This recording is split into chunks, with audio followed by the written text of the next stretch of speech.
Camp rolls on. So do we here on Birds 365. Johnny Mac with Jeff Kerr with me again today. John McMullen will join us about 25 minutes from now. He's heading down to Eagles camp, but JK and I are here to chop it up for you for the next 2 hours. Mr. Kerr, second Eagle practice of the year. Were you wowed? Were you knocked over? Were you ready to declare the Eagles a winning football team or a playoff football team at this point? Oh, come on, Jody. Jalen Hurts to Devonta Smith, 40-yard touchdown, Super Bowl. Yeah, you can dream the dream, right? That's what we do here as we work our way through a preseason, at least from what I could gather from all the reporting, and we'll get John McMullen to join us in less than 20 minutes from now. Seems like there was a little bit more emphasis on the defense, although John and everyone else reported that in day one, with all of the red zone stuff that they worked on, the defense seemed to get the better of the offense yesterday because Jonathan Gannon was made available to the media. You got a little bit better feel from the defensive coordinator as to what kind of defense he's going to be run. He's sticking to his hits philosophy there, JK. Yeah, he is. And, you know, I like what Fletcher Cox said on day one. He's still going to be in 3 technique, but I kind of like how Gannon confirmed it a little bit. Like, yeah, we're going to mix and match them all over the place. And it seemed like they're going to do that with a lot of their players, use multiple fronts. But as long as Fletcher Cox is in 3 technique, he's all good. But I kind of like how Gannon said, hey, we're going to move this guy around. We're going to move that guy around. And, you know, Fletcher Cox is pretty much unstoppable to block. And we're going to use him as much as we see fit because it seems like Gannon's really putting the emphasis on getting pressure on the quarterback and getting sacks. And as you pointed out, and I think Coach did yesterday, he's going to do it differently than the previous defensive coordinator who was here. We'll get, as I said, McMullen up here in about 20 minutes. He was a bigger Jim Schwartz fan than I was. Now, I didn't knock Jim Schwartz. I didn't think Jim Schwartz was a bad defensive coordinator. I just didn't think he was one of the best defensive coordinators, which some people in this town kind of put him on that pedestal, which I wasn't sure how that was the case or if he deserved it or not. But Jonathan Gannon is going to be a more flexible coach. The previous defensive coordinator kind of believed in what he believed in, and you can make that work. If you've got the players to play that type of a defense, here we come, we're just going to out-execute you. You may know what we're going to do, but it doesn't matter because we're going to be able to stop you with what we do. Okay, fine. Eagles didn't always do that. So that's why I wasn't as big a fan of Schwartz as other people were. Do you like the new, different, we got a chance to trick you as much as we got a chance to outperform you way that Jonathan Gannon seems to be laying things out? I thought, and I'll say this with Jim Schwartz, I thought he was a top 10 defensive coordinator in football. I would have ranked him higher before last year, but last year, I don't want to say I saw the light in Jim Schwartz.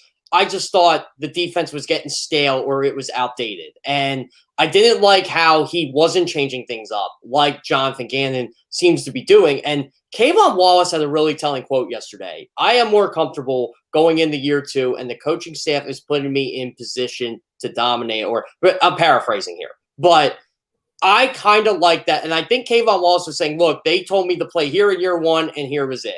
Year 2, they're having me play to my strengths. And I think that was Jim Schwartz's biggest weakness over the last 5 years. You played his style. That was it. It was my way or the highway. This guy seems to watch film, evaluate these guys and say, you know what? You guys are going to succeed. I am going to adjust my philosophy for you. And I've always been a fan of that.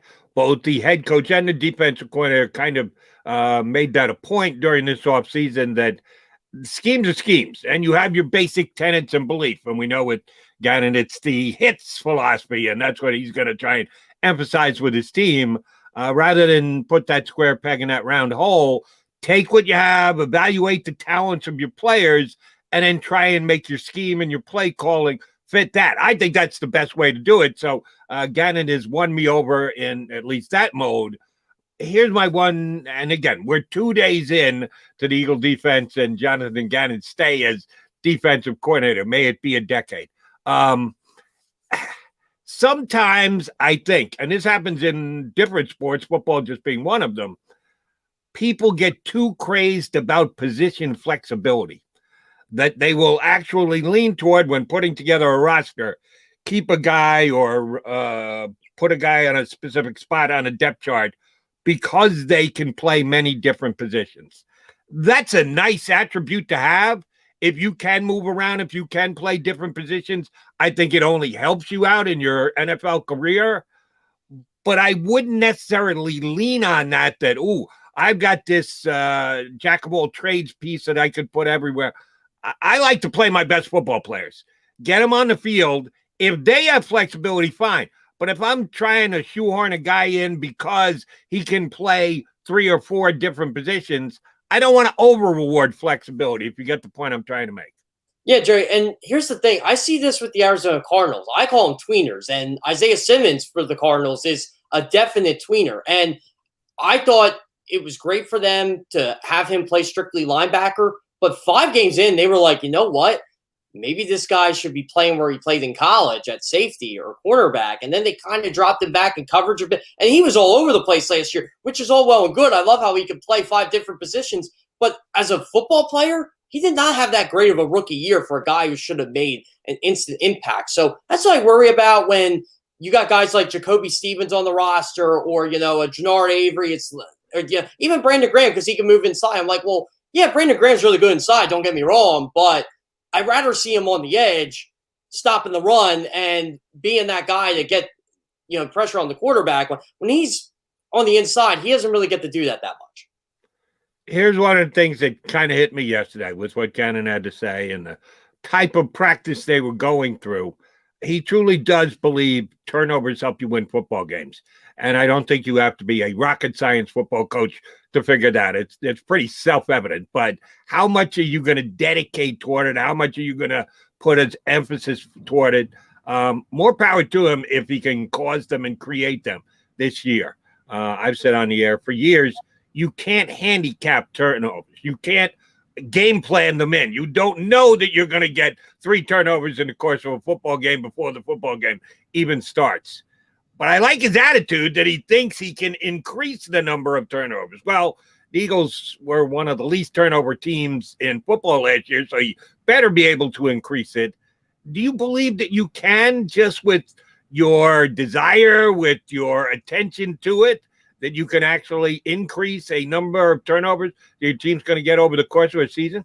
Well, I'll go back in time a little bit. I thought the 2007 Eagles actually had a really good defense under Jim Johnson, but they didn't get turnovers. And they had guys like Takeo Spikes on that team. Brian Dawkins was still really good. He was a turnover machine. And Leo Shepard and Sheldon Brown were on that team. But these are guys that, with turnover history, forcing fumbles and getting interceptions and all that, they barely got squat, and it ended up hurting the performance. And then the next year, all of a sudden, Jim Johnson goes, hey, man, we're going to focus on, causing turnovers, helping this offense out. I think the Eagles were like 3rd or 4th in the league in turnovers that year, or plus minus. So, yeah, if you focus on that, I think it does correlate in the regular season. But like you said, Joe, it's hard to predict. You're not going to say, hey, we got to get 3 turnovers a game. No, I think what you got to do is make sure you're in the plus when it comes to turn. I always think +5 is a really good number for the year. For the takeaway giveaway. I think +5 is always a good number, and I think that's a number the Eagles can strive for. And in yesterday's practice, you saw a lot of drills whereby the Eagles, be it their linebackers and or their defensive backfield, not so much on the defensive line, but everybody in the back 7 were taking turns punching at the football. Now, that is very effective. I think that's smart. I think every time you tackle a guy, once you've gotten a position where you're 90% sure that you're going to be able to bring a guy down, you take a swipe at the football. Why wouldn't you? At least get your hand in there and see if he's carrying it lightly. Most times you're not going to move it, but at least take the shot.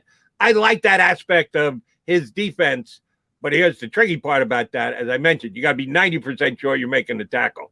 Well, that 10% can be a bad 10%. If you think you've got him, all of a sudden he wriggles out. Now he's turning upfield for another 10 or 15 yards. You have to be pretty damn sure that you've already knocked him off his feet. He's heading toward the ground when you make that play on the ball. It's an acquired skill, and it looks like they're working on that skill during these first couple of days of practice. Yeah, Jerry. And look, I played till 12th grade, and, I played defensive line. And one thing I was always taught was defensive line. Yeah. What are you tipping the scales at now? I'm at 130 now. I was about 170 in high school, so it's still small, but 170-pound defensive lineman. You must have been a madman. I was quick. Yeah, I was one of those guys, spark plug off the edge. But pretty much when we would bring someone down, we did like a little uppercut and to just get rid of the football, just pop it loose and have someone else recover it. And I would like to see the Eagles kind of do that. And I know that's a basic trick because a lot of NFL players have told me that, hey, yeah, we still do that even at this level. And I'm like, oh, wow, that's awesome.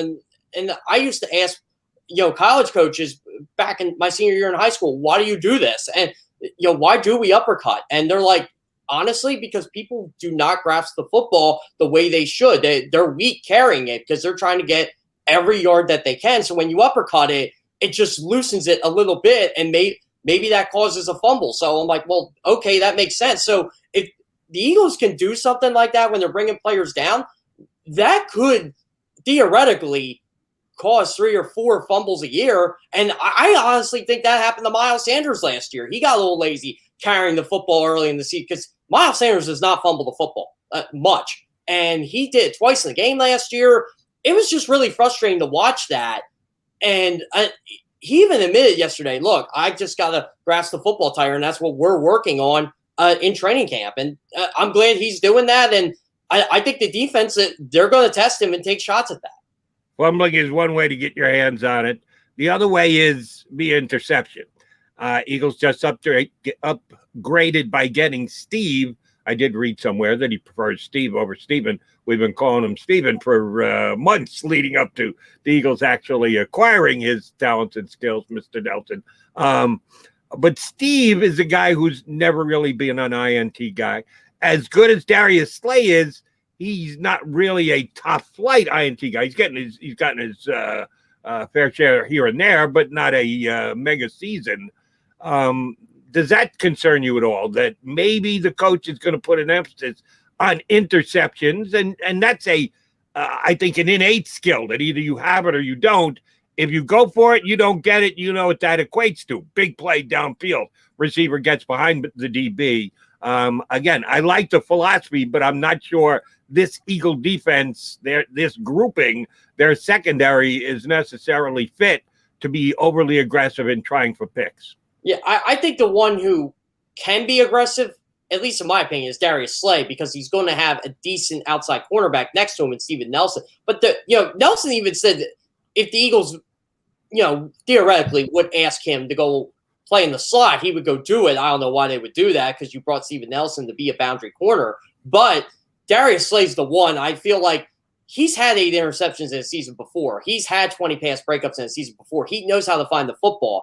And if teams actually test him, especially against really good receivers, if Slay gets beat a little bit, I think that's when you try to go for those picks and say, you know what, I got beat by half step here. Maybe I go for the football, and if I give up a big play, so be it. I'm probably going to give up a big play anyway. That's where I think Jonathan Gannon is reaching there and telling these guys, hey, look, if something does happen to you, don't be afraid to get a little more aggressive here and try to cause something. Now, I've been doing shows here in town for over 30 years. My first year was Buddy Ryan's last year, as a matter of fact. And still to this day, it boggles my mind as to how popular a guy Buddy Ryan was, considering he and I won the same number of playoff games as a coach of the Philadelphia Eagles, which would be 0. But people just loved Buddy Ryan as a coach because, A, he was a trash talker, and B, he emphasized defense. This town has always loved defense. I would say that 90% of the National Football League, if you ask their fan bases in the towns in which the NFL is in, which is more important, which do you enjoy more, which do you get more excited about, offense or defense? 95% are going to say offense. Philadelphia is one of those rare entities that I think actually appreciates defense just as much as they do offense. And a lot of that starts with the ability to get to the quarterback. The league is different than it was in 1990, and there are more rules in there to protect the quarterback, but the old kill the quarterback mentality still rings true with Eagle fans. Are they going to be able to do that this year with this team? And I'm not talking about lay them out and knock them out, but get to the quarterback, sack the quarterback, actually hit the quarterback. Is this defensive line going to be able to do that? I think so. And that was one of the 10 things I thought I know about this football team, because they were third in the NFL in sacks last year, and they were sixth in pressures. And that was with only rushing 4 guys for most of the year. Like, Jim Schwartz very rarely rushed 5. I think he did toward the end of the year when they were getting a little more desperate and they were just trying things out because the season was over. But this team, I feel like with the personnel they have, and adding Ryan Kerrigan is huge for this. You're going to have a guy like Josh Sweat going after the quarterback, Brandon Graham, Derek Barnett, Fletcher Cox we know what he can do. Javon Hargrave came on the second half of last year. I feel they are going to get to the quarterback, and I feel you're going to see multiple fronts. My issue is, who's going to be, if you had rush 5, rush 6, who's going to be that blitzing safety, that blitzing corner, that blitzing linebacker? Do we know who that's going to be on this team yet? No, absolutely not. That's going to be my concern, and that may hamper a little bit what they're going to do. But in terms of actually getting to the quarterback and kind of forcing him to get rid of the ball sooner than he would like, yes, I think they're going to do that. And here's good news for the Eagle fans if they are looking forward to sending extra guys at the quarterback, which you just said you think they are going to. Oh, as do I. I think they're going to do a lot more of it than they did under Schwartz. We look back at last year's team and the roster that was in place and the carryover guys. If the coach doesn't give you the green light, you can't do it. So that doesn't mean, well, look at they got no sacks. They've never been pressured. Well, because they're dropping in coverage. We don't know what the new coaching staff is going to ask of these guys. So I'll give them the benefit of the doubt that any of their complementary of linebackers and or D-backs and or safeties can actually be good at it. I'll believe they can until they prove to me that they can't, rather than the other way around. And I will not hold non-blitzing Jim Schwartz former defense against these current players. All right, he's Jeff Kerr. I'm Jody McDonald. We're your Birds 365 guys. The usual co-host of the show is going to join us next. He's headed down to Birds practice again today, but before he does, he's going to join us. John McMullen is next here on Birds 365. I get scared sometimes. Of a lot of things. Joining in. Decisions. The dark. The dark. But I once heard someone say, But as I always say, it's okay to be afraid. as long as you face the fear. And keep moving forward. Wherever you are in life, count on the name trusted in insurance for over 80 years. Independence Blue Cross.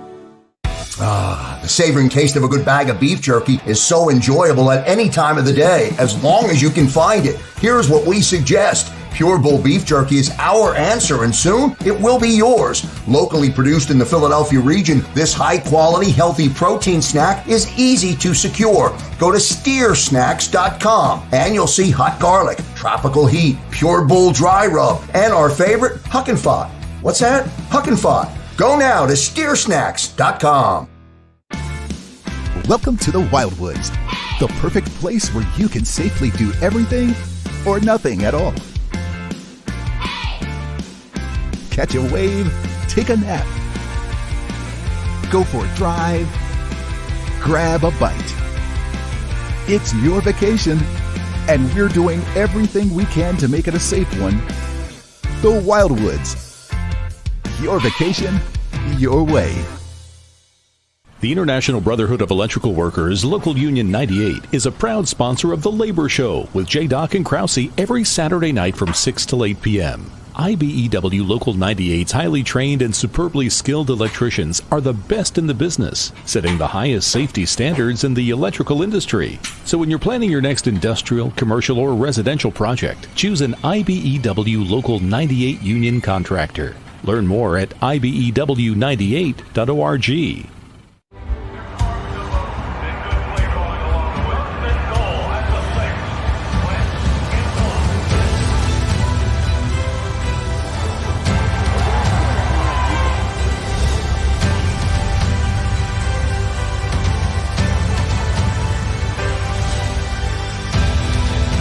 Field of life, First Trust Bank is there for you. 7 on 3. 1, 2, 3. Because Philadelphia dreams deserve a Philadelphia bank. This is a key. It's a family tree. It's a pair of wings. It's a secret handshake. a ticket to anywhere in the world. It's more than a uniform. It's the door to a world most people only dream of. There's Strong, and then there's Army Strong.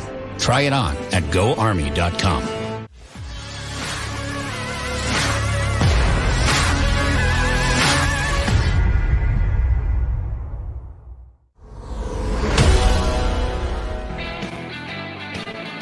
Friday get together here on Birds 365. Jody McDonald with my co-host today being Jeff Kerr. He's filling in for John McMullen. Oh, well, what do you know? There he is. John McMullen, usual co-host, Eagles beat guy, heading off to camp in just a mere matter of moments. Was there. We're going to try and get him back up and make sure that he is with us. J-Mac, you there, brother? Yeah, I'm trying. It's difficult. I forgot to turn off my Wi-Fi, and I'm in the car, and it picks up weird Wi-Fi signals, which is worse than the phone when you're in the car. So you never know what's going on. Hold on. Let me get this right. You got a flat tire. You can't get that fixed, but your Wi-Fi is working fine in your car. Yeah, the Wi-Fi is working fine. It's just not that good. Car Wi-Fi. That's like in the Wawa parking lot. Yeah, I'm in a Dunkin' Donuts parking lot. But close. Even better. Close. Yeah. And by the way, if you're trying to buy Fix-A-Flat anywhere in the tri-state area, you can't do it. Pandemic-related shortage. Oh, not good to hear. All right, but we're glad to hear you're on the road and you're at least attempting to get to Eagle practice. You've been there the last 2 days. From afar, it seems to me like the Eagles have been pretty helpful, pretty open-ended at getting you guys the ability to be able to talk to the players. You've been doing this for years, comping this year to previous years. Am I right in what I'm saying? Hey, the Eagles are allowing you guys or attempting to let you guys get as much access as you can, even in this still covered by pandemic times.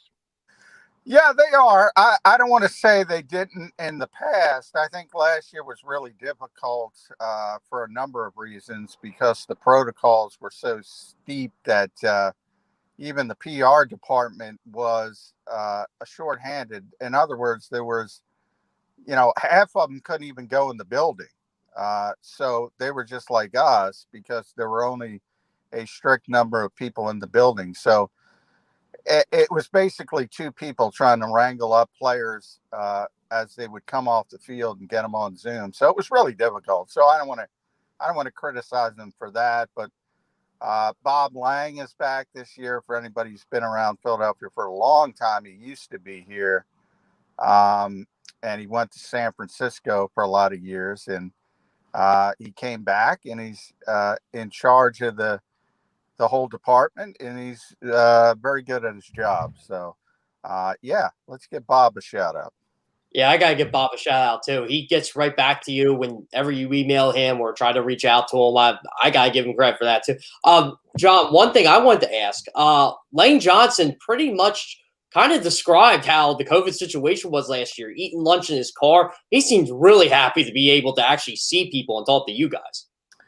Yeah, Jason Kelsey says the same thing. That's part of the reason you play this game, especially when you get up to be, plus 30 and it takes a toll on your body. And one of the things they always talk about is the camaraderie in the locker room, cafeteria, things like that, just hanging out with the guys. And they weren't able to do that last year.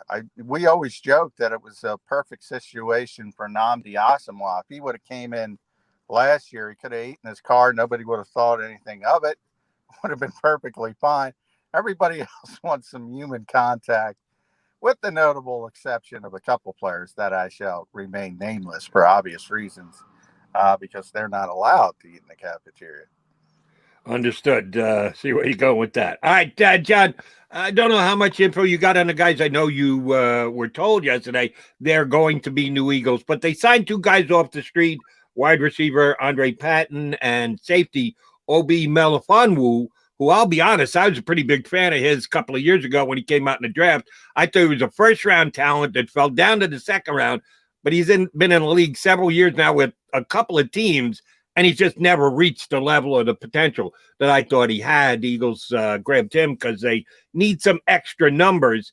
Either one of these guys, in your opinion, have a slight chance, a minimal chance? I would guess that either one has a great chance to make the Eagles, but what do you think about the two signings yesterday?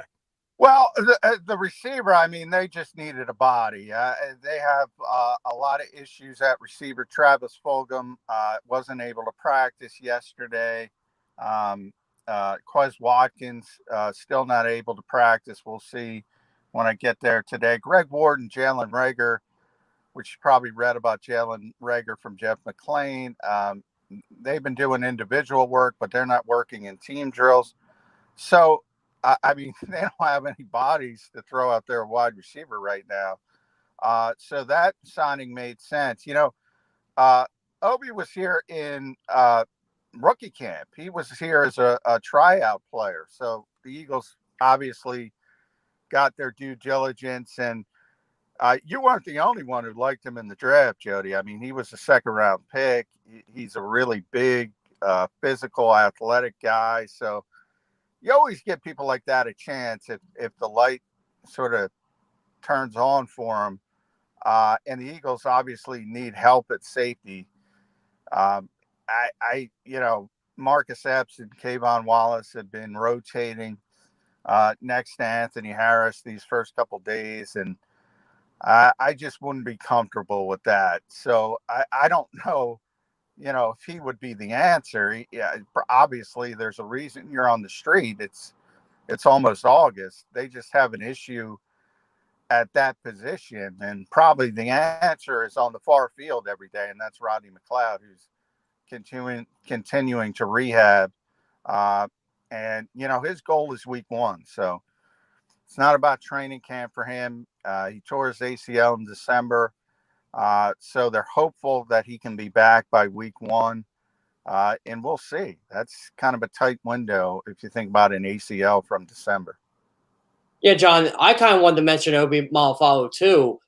We were talking earlier about who's going to be that guy that John Gannon would use, say, if he rushes 5 or 6 guys. It seems like if Malafalo would be able to make this roster, he could theoretically be like that extra blitzing safety or linebacker or wherever they would like to put him because of his frame. I mean, do you feel that's a way he could possibly crack the 53?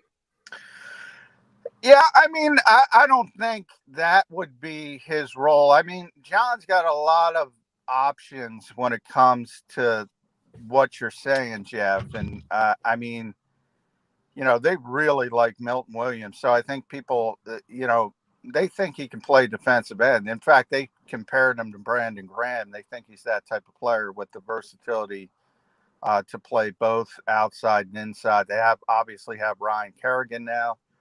You know, Jonathan Gannon already said he considers both Josh Sweat and Derek Barnett starters.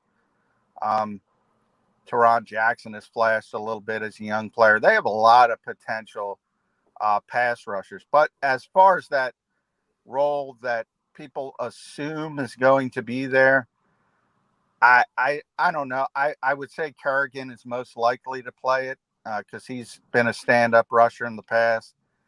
In practice, they've sort of looked at Patrick Johnson and Joe Osman and Jannard Avery. I don't think that's going to work, to be honest. But if there is sort of an Anthony Barr-like role, I just don't think they have that type of player right now. And the closest as a pass rusher would be Kerrigan. I don't think he can handle the other aspects of the role. So that might be one of the things where you got to wait. Maybe the most likely would be Davion Taylor because of his speed and his athleticism. Johnny Mac, I need some clarification here, and I'm sure you're going to give it to me. Dallas Goedert and Jalen Rager failed their conditioning test. I knew the Eagles had a conditioning test, and it kind of varied from guy to guy and position to position. How do you go about failing one's conditioning test with the Eagles? Yeah, I mean, well, everybody's different, and they never let us watch. Back in the old days, they used to let us watch the conditioning test, and we could tell you exactly what happened. Those days are long gone. Nick Sirianni is obviously a new coach, so he does things differently than Doug Peterson. With Dallas's case, that really surprised me because, I mean, you could just see the guy on Zoom. Forget about live. Before we even got here, you could see he was in the best shape of his life. You could see he had lost weight. You could see he was taking this very, very seriously as far as his opportunity to be the number one tight end. And I'm like, wow, I did not expect that. But then it turns out he just stumbled on a particular drill and went the wrong way, sort of used the wrong technique, and he didn't finish it in time. So I don't think that was a big deal at all. He just made a mistake. Rager's a bigger deal because he's dealing with some personal stuff. And, we reported, Ed and I reported at Sports Illustrated, he failed. He was fined twice last year for failing to be under his weight clause. And I think if you look at Jalen Reagor on film from college and what the Eagles told us, he was a really explosive player, and that's what they were expecting. And he didn't look like an explosive player when he got here. Maybe that was the reason. But yeah, it's a little bit more concerning with Jalen Reagor. I wouldn't be concerned at all about Dallas Goedert because it was just a mistake. He took a sort of a false step on a drill. And when you do that in the NFL, you take a false step. That's it. It's over. You're done. You're not gonna finish.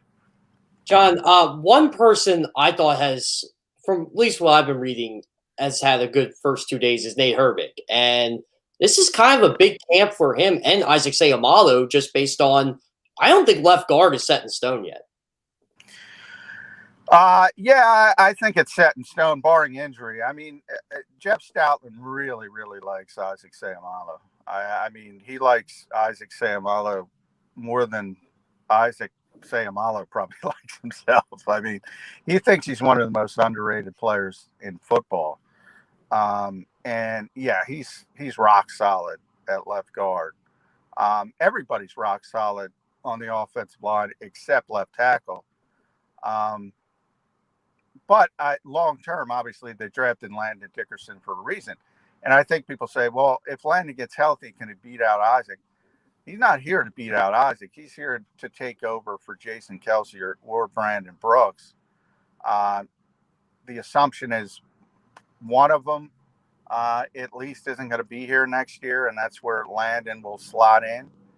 But I will say, they used to say that about Jason Peters every year, and he'd come back, and he'd come back, and he'd come back, and he'd come back. Jason and Kelsey and Brandon are so good that if you can work out things from a contract status and they keep playing well, that could be pushed off even further. But yeah, I don't think people realize how much this team likes Isaac Seumalo. And I don't think he's even in danger of potentially losing his job, except for injury. But we say that about everybody. J-Mac, don't know if you saw, I'm sure you did, your friend and ours, Jimmy Kempski, putting forth the theory, Zach Ertz is here, Zach Ertz is performing, Zach Ertz is getting a lot of reps. Maybe Zach Ertz has a bigger role with the Eagles than we thought this year, including being the starter if Dallas Goedert were to be included in a Desean Watson trade, if that comes to fruition. That'd be a player that the Texan could surely use. Did Zach Ertz just go from no friggin' way he's going to be here to the starting tight end for the Philadelphia Eagles? Well, maybe he should be. But I think, we were all a little surprised, and then we found out, he failed his conditioning drill. So that's why the slow start as far as reps for Dallas. I think you'll see it change in the coming days. But the second thing is, the bigger thing is, and we've talked about this a lot, Jody. If Zach is here, both of them should be playing because they're both better than the receivers they have, after Devontae Smith. And I used to say after Devontae Smith and Jalen Reagor, no, it's just Devontae Smith. They're really bad at receiver again. And now they're injured on top of it. The best receiver here has been Michael Walker. Say who? Who's just, a late signing. Dave Caldwell had him in Jacksonville. He came here to the Eagles. He's really quick. And we'll see. I mean, you could project him as sort of a slot receiver type if he learns the route running part of it. And we'll see if he knocks that down. But as far as explosiveness and quickness, like, he stands out on this team. And that makes me worried because, Michael Walker's a nice story, but look around this division and look at the receivers. And we always talk about what can Jalen Hurts do? Well, if Zach Ertz is going to be here, and Howie Roseman, said he was going to be here week 1, I still think he's playing a game of chicken. But let's say he's telling the truth and say he's going to be here week 1. Well, he better be on the field. And Dallas isn't coming off. One of the receivers is coming off. John, I saw a report from Mike Garafolo yesterday, and of course, this just was a happy accident. I was reading into Carson Wentz's first day in Indianapolis, and Garafolo drops this nugget that, Zach Ertz with the beach blonde hair, and he was wearing his shorts inside out. I mean, you were there. I mean, I definitely wouldn't have noticed it, but that was like a sign, or, he dropped a little thing that where Ertz was hoping to go to Indianapolis and re-team up with Wentz, and he still kind of wants that. Have you heard anything about this?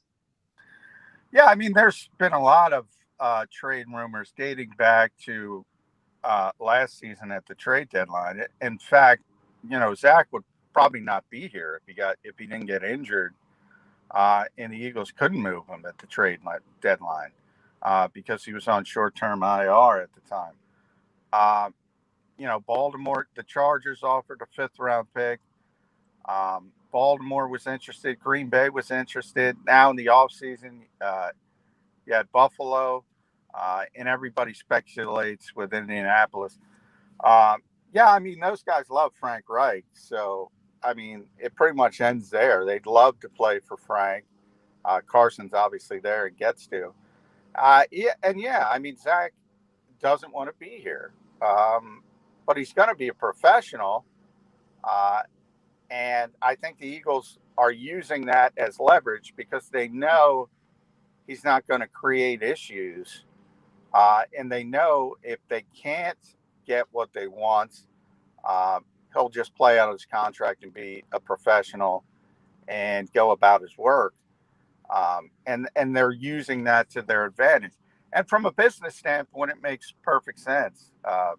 From a human standpoint, you can argue he's meant so much to this organization. He's done so much for this organization and the community, by the way.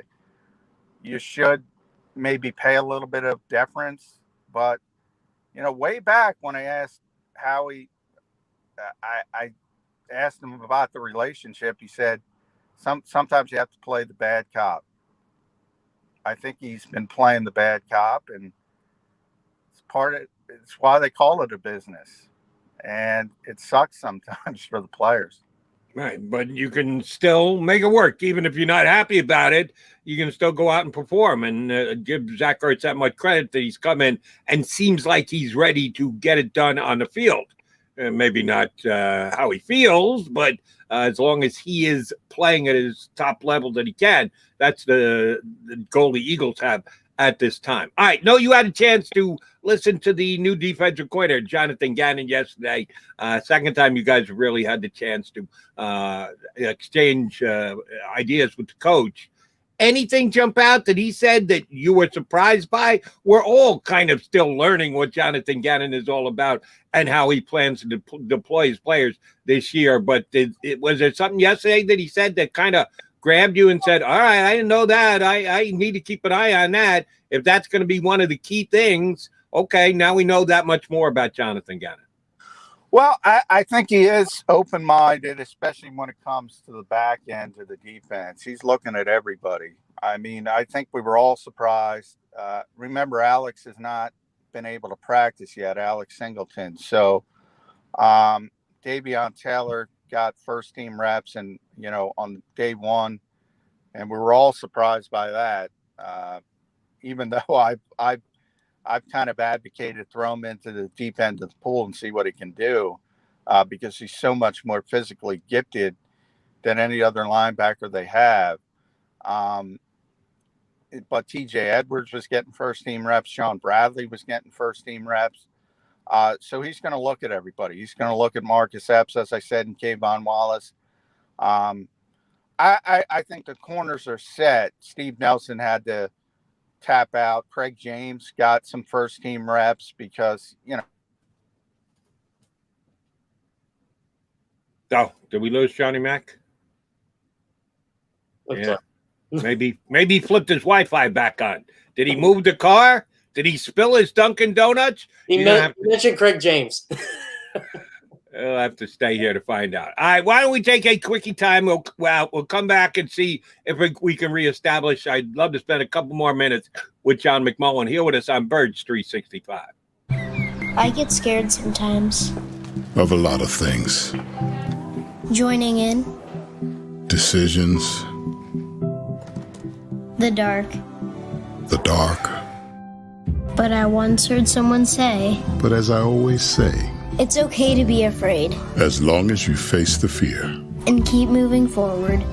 Wherever you are in life, count on the name trusted in insurance for over 80 years. Independence Blue Cross.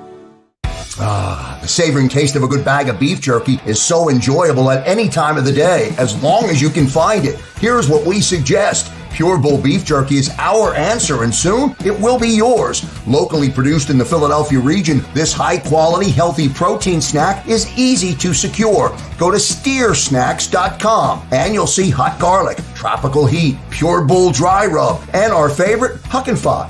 What's that? Huck and Fod. Go now to steersnacks.com. Welcome to the Wildwoods, the perfect place where you can safely do everything or nothing at all. Catch a wave, take a nap, go for a drive, grab a bite. It's your vacation, and we're doing everything we can to make it a safe one. The Wildwoods. Your vacation, your way. The International Brotherhood of Electrical Workers, Local Union 98, is a proud sponsor of The Labor Show with J. and Krause every Saturday night from 6 till 8 p.m. IBEW Local 98's highly trained and superbly skilled electricians are the best in the business, setting the highest safety standards in the electrical industry. So when you're planning your next industrial, commercial, or residential project, choose an IBEW Local 98 union contractor. Learn more at ibew98.org.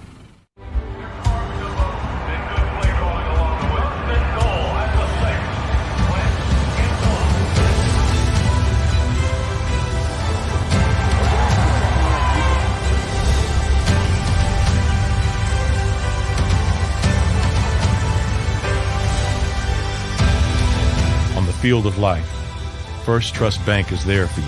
Champions on three. 1, 2, 3. Because Philadelphia dreams deserve a Philadelphia bank. This is a key. It's a family tree. It's a pair of wings. It's a secret handshake. And a ticket to anywhere in the world. It's more than a uniform. It's the door to a world most people only dream of. There's Strong, and then there's Army Strong. Try it on at GoArmy.com.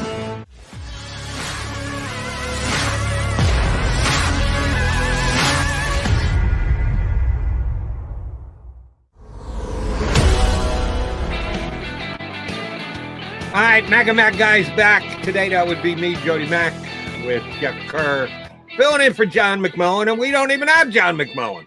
he had him. He disappeared on us, and he's having trouble reestablishing. And we just had another 8 or 9 minutes with J-Mac. So it doesn't look like we're going to get to talk to him. Oh, he'll be back here on Monday reporting live from Eagles camp. But I did want to hit John with one or two more things. He mentioned the back seven is kind of in flux right now, that the new defense corner, Jonathan Gannon, is trying a lot of different things, which I'm perfectly fine with. This is, as the owner, Jeff Lurie, deemed it when he let Doug Peterson go, a transition year. It's a transition year on a lot of different fronts. And if part of that is finding out what they actually have and the capabilities of the players on this roster, I'm perfectly good with that, Jeff Kerr. How about you?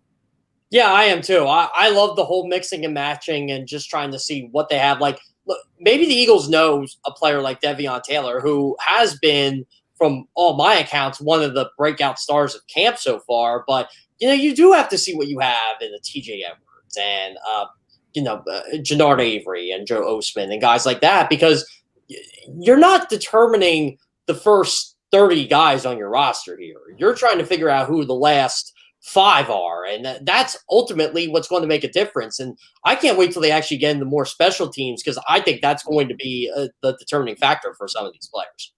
True. We never consider special teams, especially the first couple of days of camp. But before you know it, you're playing games and you go, oh, how did they have that breakdown on special teams? Well, you needed to be paying better attention to it when you got to that point in a game. We talked a good couple of minutes about Zach Ertz and where he's at. You mentioned that Garofalo report that he had his shorts turned inside out. If I did that, people would just say that idiot McDonald has his shorts inside out. But Zach Ertz did so on purpose, and we're supposed to read something into it. Garofalo is very good, so I'm not dismissing what he's saying. I'm just saying kind of an interesting observation. But he's here, and he's working out, and he's playing.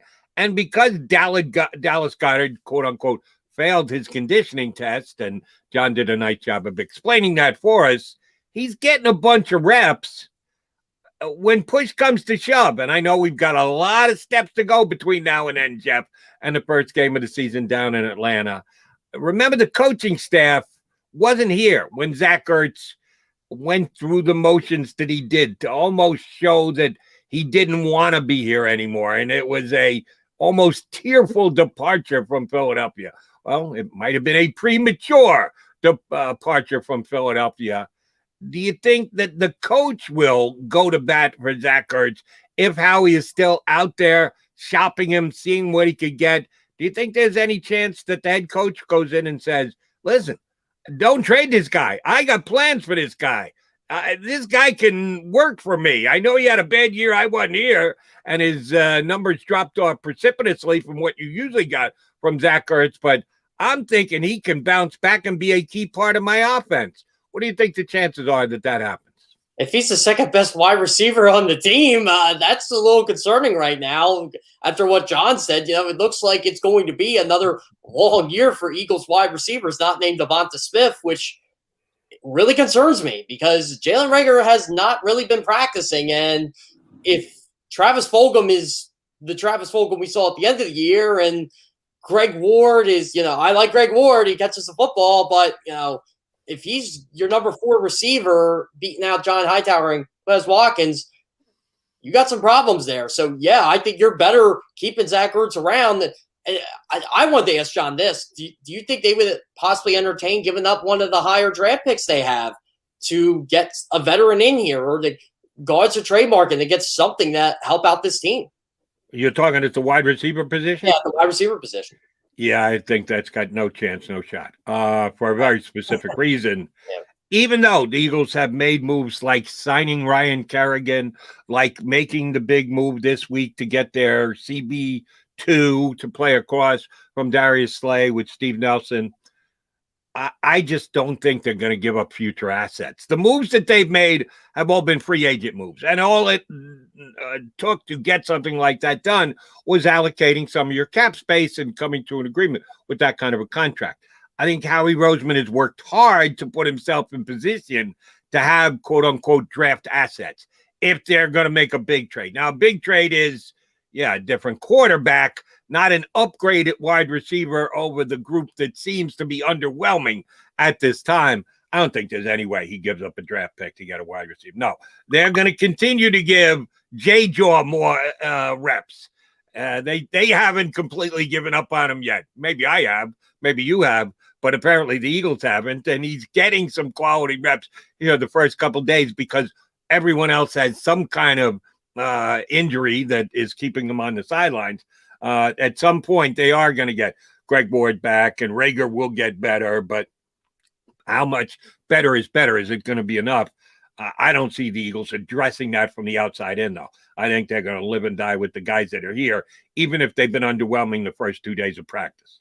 Yeah, I think so, too. And honestly, Jalen Rager and J.J. Arcega-Whiteside can eliminate all this chatter right now. Just go out and play well. Like, if J.J. Arcega-Whiteside can just show a little bit of progress and kind of be a threat in the red zone, that's something. His expectations have significantly dropped since last year. I mean, that's just how bad he's been. And Rager, if he can be what the Eagles thought he could be, or even half of what the Eagles thought he could be, that's going to significantly help the passing game. And then maybe you entertain making Zach Ertz happy. But right now, I would keep Zach Ertz on this roster. And Nick Sirianni pointed this out on day one. If we got to run more 12 personnel, so be it. I'm going to adjust my offense. And I think we're going to see a lot of 11 personnel. But again, you can line Zach Ertz up as a third wide receiver if you really want to get both these guys on the field. I think Nick Sirianni does have a plan for Zach Ertz as long as he is on this roster. And yeah, let me ask about that, because so much of it is perception. The Eagles want to be in 11 that much more. They need to get faster. They need to get speed on the field. I get that. I understand it, and I see where that line of thinking could come. Didn't the world champion Tampa Bay Buccaneers run a lot of 12 last year? They ran 13. Right, 3 tight ends. Didn't seem to slow them down on their way to a championship. So if you've got the right people to run it, if that's what your personnel dictates, and you're a smart enough coach, because who wants to throw it down the field more than Bruce Arians? But Bruce Arians is smart enough to know, okay, I got a bunch of good tight ends. Gronk comes in and plays just because Brady asks him to, and he can still play and make plays for us. Well, I guess I better get him out there on the field. Shouldn't the Eagles have the same exact thought process? Well, exactly. And it's going to be more, okay, we're going to be methodical. We're going to move the chains, but you could still have that big play. I mean, the Bucs were able to do that. They would have these long conservative drives. All of a sudden, boom, big touchdown to Chris Godwin. Boom, Mike Evans in the end zone. And, that kind of Scotty Miller, that kind of lasted the entire season. And you didn't really see the explosiveness come until, I felt bad for O.J. Howard because he got hurt, but that was when you really saw the big chunk plays, the 20-plus air yards down the field. But the Eagles don't really have to rely on that because they are going to have Zach Ertz. They are going to have Dallas Goedert. You can even use Richard Rodgers in doing this. There's a lot of pieces that Nick Sirianni can figure out, and you can still go for that home run with a Devonta Smith or a Jalen Rager if need be. And if those two can do that, this will work. Let me ask you about a name that either you threw out or John. I apologize for not remembering which one of you did, but a name that I hadn't contemplated for 6 months. And I say thank you very much. And I didn't have to contemplate it for 6 months. But it came up in yesterday's Eagles media session after the practice was over and done with. Someone asked Travis Kelce about Jason Peters. And Kelce had a well thought out and I think a heartfelt answer about JP. And I recognize that he is going to the Hall of Fame someday. He is a Philadelphia Eagle. I know he didn't start his career here, but he played the majority of his career here. So if they had helmets on their busts in Canton, it would be with an Eagle helmet. And will keep his career achievement in its proper perspective. But the last 2 years, he's actually been a deterrent for the Eagles.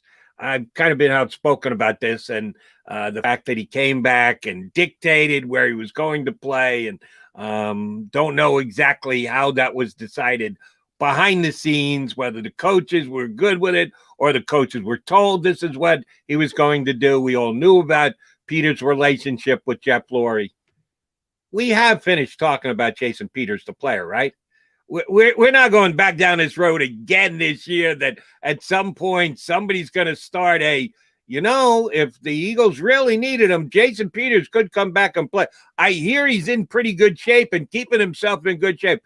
We are done with that conversation, are we not? We are done with that. Yeah. Jason Peters, I do not see walking back in the NovaCare complex unless he's a coach. And I don't know if he has that ambition or not. I think Jason Peters still wants to play in the NFL. He always had ambitions of playing until he's 40, but you're right, Jody. He was that bad last year. And I get him and Lane Johnson are bros. Like, Lane Johnson did point this out yesterday that, he's the OG now in the Eagles locker room, especially among the offensive linemen. He's been there well, actually Jason Kelce has, but the point still remains. Like, Lane Johnson's like that guy now, the guy they look up to. It's him and Kelce. Like, I think before it was Jason Peters, and I think Lane Johnson said, hey, I got to take the Jason Peters role a bit. I think Jason Peters was a good leader for that team.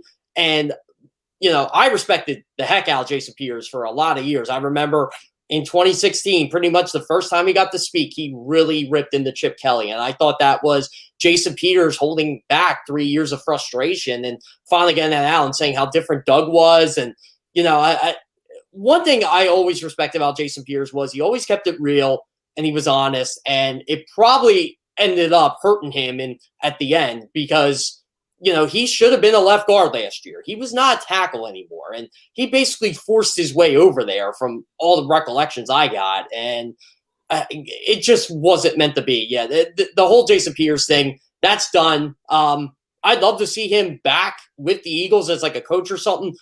You know what, Jody? I will say this. And you remember the Brian Dawkins saga as much as I do. They still feel terrible about what happened to Brian Dawkins. And I always said to myself, I would love to have been a fly on that wall when the Eagles told him, or for that conversation when the Eagles told him, hey, we are not matching this offer from the Denver Broncos, even though you are an icon and you will be in the Hall of Fame. I think they wanted to make sure that did not happen with a guy like Jason Peters. I'm actually shocked they let that happen to Malcolm Jenkins. But Jason Peters was definitely that guy that they view as, I'm not saying they're ever going to retire his number or anything, but that's how highly they think of him. Understood, and I'm pretty much on the same page as you. It's funny that you referenced the two defensive backs that you referenced. I didn't have as big a problem with the Eagles moving on from both Dawkins and Malcolm Jenkins from a legacy standpoint that, they need to finish their career as Eagles. I think that's well overblown and well overstated. I just thought both of the guys could still play. I thought the Eagles underrated their talent. That, yes, the offers that they got elsewhere, forget about what he had done for the talent. Forget about how fan favorite either one of them was. Just evaluate their football talents and skills. I thought Brian Dawkins was worth the contract that he got from the Broncos. And if the Eagles had a chance, they should have matched it. Not because Doc was Doc, because Doc was the football player that he was at the time. Same thing with Malcolm Jenkins. Great in the community, outspoken leader, all that thing. Put it aside, I thought that he deserved what he got as a football player from the Saints. And if the Eagles had the chance to match it, they should have matched it. People make a big deal about what the player meant and what the player had achieved. And I think there's something to that, but it can oftentimes be woefully overstated. The most important thing is, what can you produce for me on the field? What are you still giving it to me down in and down out? And I thought both of those guys still had a ton left when they got out of town. Yeah, Malcolm Jenkins proved last year he still could play football. Like, the Eagles could have used a player like Malcolm Jenkins in their secondary last year. And I even think Jim Schwartz vouched for Malcolm Jenkins. I think he wanted to keep him around. And the Saints were more than happy to bring him back. I think the Saints, well, I know they regret letting him go for Jarius Byrd. That was a terrible move for them and probably cost Drew Brees another Super Bowl in the long run, because that's how much of an impact Malcolm Jenkins made. And we saw what he did in Philadelphia. It was the same with Dawkins, Jody. I mean, he made 2 Pro Bowls after he left the Eagles. I agree with you. It's not that we want them to retire as Eagles. We want them because they could still play football. And I always feel that way, when the time comes with Brandon Graham and Fletcher Cox. Like, Brandon Graham's still here because he's still a really good football player. Fletcher Cox, even though his cap hit is going to be astronomical the next 2 years, he's still one of the premier defensive tackles in football. Even though the sack numbers may not be there, he's still getting to the quarterback. He's still making an impact on that defense. And that's what you got to look at going forward. No, you haven't been down at camp like Johnny McMullen and all the other Eagle beat guys, because you've been here with me the last couple of days. And thank you for that. 2 key positions for the Eagles in the trenches where it's not a given as to who's going to be the starter. One is a little bit more important because you don't swap guys in and out on the offensive line the way you do on the defensive line. So somebody's going to win a defensive end starting position for the Eagles, either Josh Sweat or Derek Barnett. But there's a good chance that one's going to play 51% of the snaps and the other guy's going to play 49% of the snaps. So what really does it matter? Who gets that first snap on the first defensive play of the game? Tell me who's playing the most important plays. But the offensive line is much more important because they just don't rotate guys at offensive line position the same way they do on the defense. I'll start there with you. Mailata and right now is day 2. He was the guy who actually got the starts. Again, they were jockeying in and out, different guys at different times playing the position. How do you think we're going to try and get inside the head of their offensive line coach, who probably has more say-so and sway with who's going to be on the field than any of the other Eagle assistant coaches right now? How do you think he is going to go about determining who should be the starting left tackle? Well, this is what's going to be tricky, at least on my end. Andre Dillard was a first-round pick you traded up for. When Andre Dillard is at his best, he's a first-round talent, and he's a guy that can be your left tackle for the next 10 years. The potential's through the roof. But so is Jordan Mailata. The Eagles took a chance on a rugby guy, and he's just scratching the surface of what he can do. And we actually know that Jordan Mailata can be good in the NFL. We don't know that about Andre Dillard. So I think this whole thing is going to be determined through preseason reps. And I was a little concerned. Derek Barnett was beating the crap out of Andre Dillard again. This seems to be a common theme in camp from the reports. It's Derek Barnett was having his way with Andre Dillard. I'm like, well, Derek Barnett's been having his way with him the past 3 years. So, that's what's concerning me a bit, because I know people have their reservations about Derek Barnett. And you mentioned the DNs, Jody. Josh Sweat, he could be the first, second down guy, and Derek Barnett can be an excellent third down pass rusher for this football team. They could still split the snaps equally. There's nothing wrong with that. And Derek Barnett can line up on both sides of the field. I don't know if Josh Sweat can do that. But back to your initial point here. I think what's going to be the determining factor is, and I talked to Dalton Risner from the Denver Broncos, and he pointed out something really interesting to me when we were talking offensive line play. It's not how you perform fully. It's, do you know your slides? Do you know your protections? Are you helping out the guy next to you? In their case, the left guard. Do you understand the quarterback, his footwork, his mentality? That's like the stuff we don't compute in here. And that's the stuff they're going to be watching on film. So they could look great in practice, but if they're not protecting that B gap and that C gap like they should, or they're not getting there or they're not computing the play as quickly as they like, that's going to be very interesting. So I thought that was a really interesting topic Dalton Risner pointed out to me. Fair enough. And here's one thing that I think we need to alert Eagle fans to, because, again, I talk to them when I take calls on WIP. We've got our streaming following here on Birds 365. Somebody's going to win a job. Somebody's going to be the starting left tackle, and I have a lot of faith that Stoutland will pick the right guy. Again, Eagles were lucky to be able to retain him as their offensive line coach. I think he's one of the best positional coach, not in Philadelphia, in the entire league. That's how highly this coach is thought of, at least by me, and I think by most everyone. So we have faith in the coach that he's going to pick the right guy.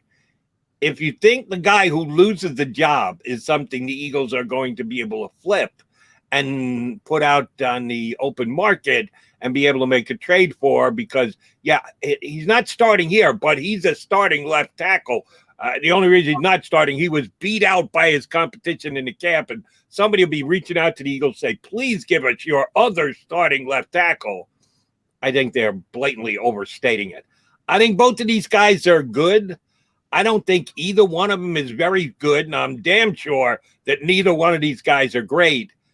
I don't think the Eagles are capable of trading the loser of this competition to another team. Do you? Here's the thing, Jody. We've been spoiled at the left tackle position here, really since Barrett left the nest. So it's been Trey Thomas. It's been, Jason Peters.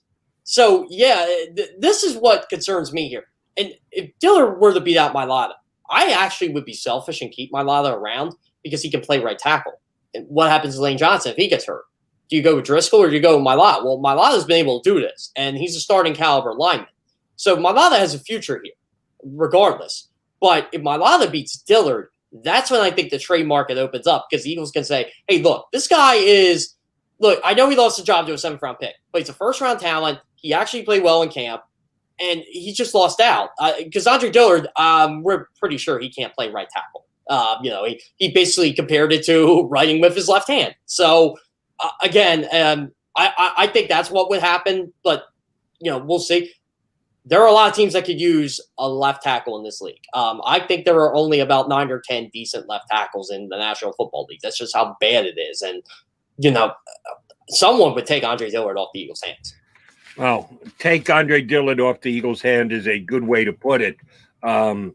He is still a first-round draft pick. He's making first-round draft pick money, and if you get to the point where you're going to execute that 5th year of the contract, it grows pretty quickly, and I don't think there's anybody in the league who would say right now, oh, yeah, let me extend him and pick up the 5th-year option on his contract. Not with the way he's played.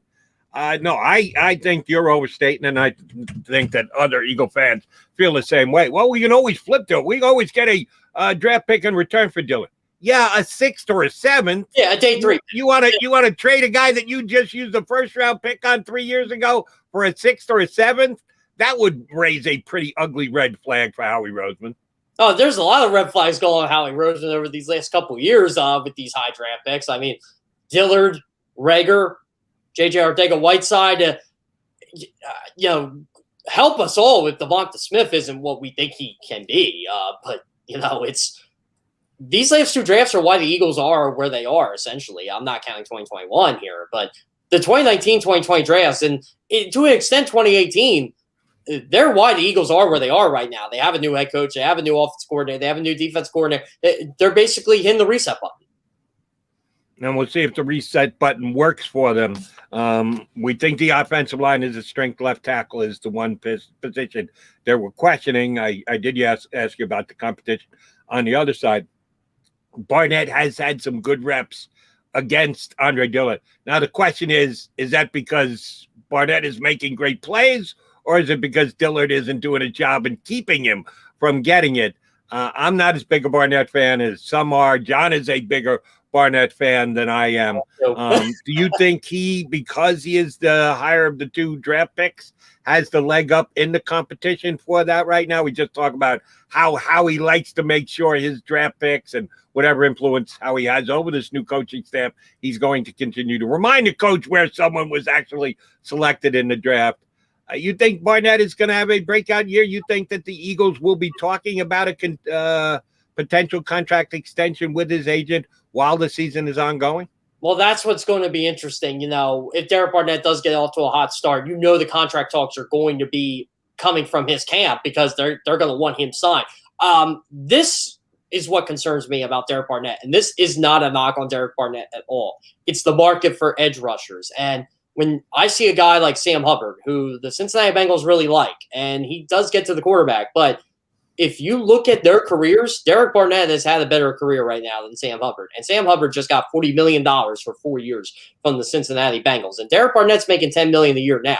So if Derek Barnett has a good year, what's he going to make? Is he going to be like Trey Hendrickson, who just had 13.5 sacks or something like that last year and got a big deal from the Bengals of all teams because the Saints didn't want to? I think Derek Barnett is going to get his money. I just don't know if it's going to be in Philadelphia. I think what the Eagles need to do is essentially, and this is all in Barnett too, if Derek Barnett has a big year and the Eagles let him walk, so be it. At least if Josh Sweat can be anything near where he was last year, I think the Eagles will be all right.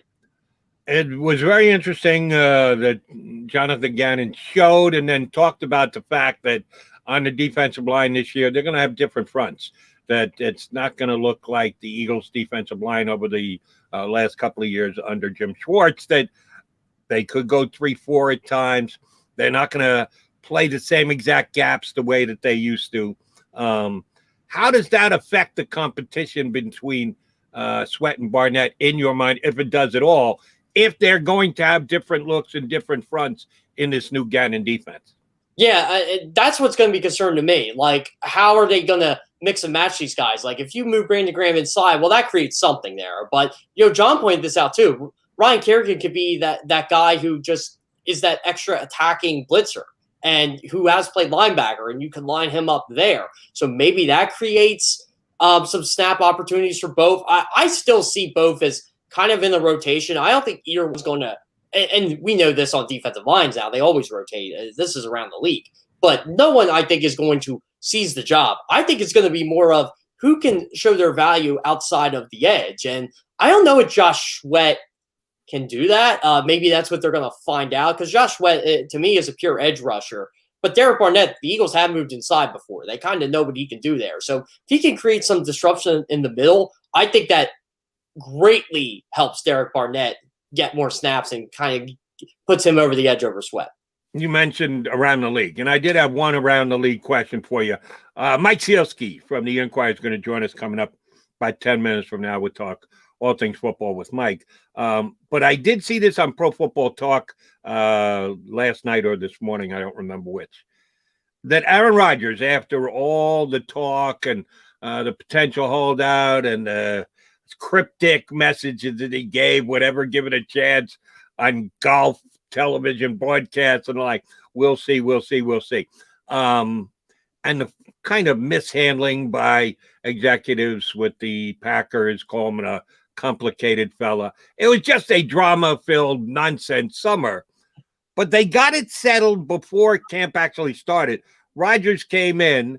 The report was that the Packers agreed to eliminate the last year of his contract, which is 2023, and they wouldn't attempt to recoup any of his previously received bonus money if he were to walk away and hold out. Then they said last night that, no, they can attack his money if he were to hold out and or retire. Did Rodgers go through all of that just to get 1 year taken off his contract? He's still in Green Bay for this year. He's still under contract to be with the Packers next year, and if they trade him, so be it. If they don't, he's kind of obligated to show up. Otherwise, they can take his money away. Did Aaron Rodgers lose this battle of the wills during the offseason in your mind? I think they both kind of came out as a winner, honestly. I think Aaron Rodgers got what he wanted, and I think it was the opportunity for a team to trade for him in 2022.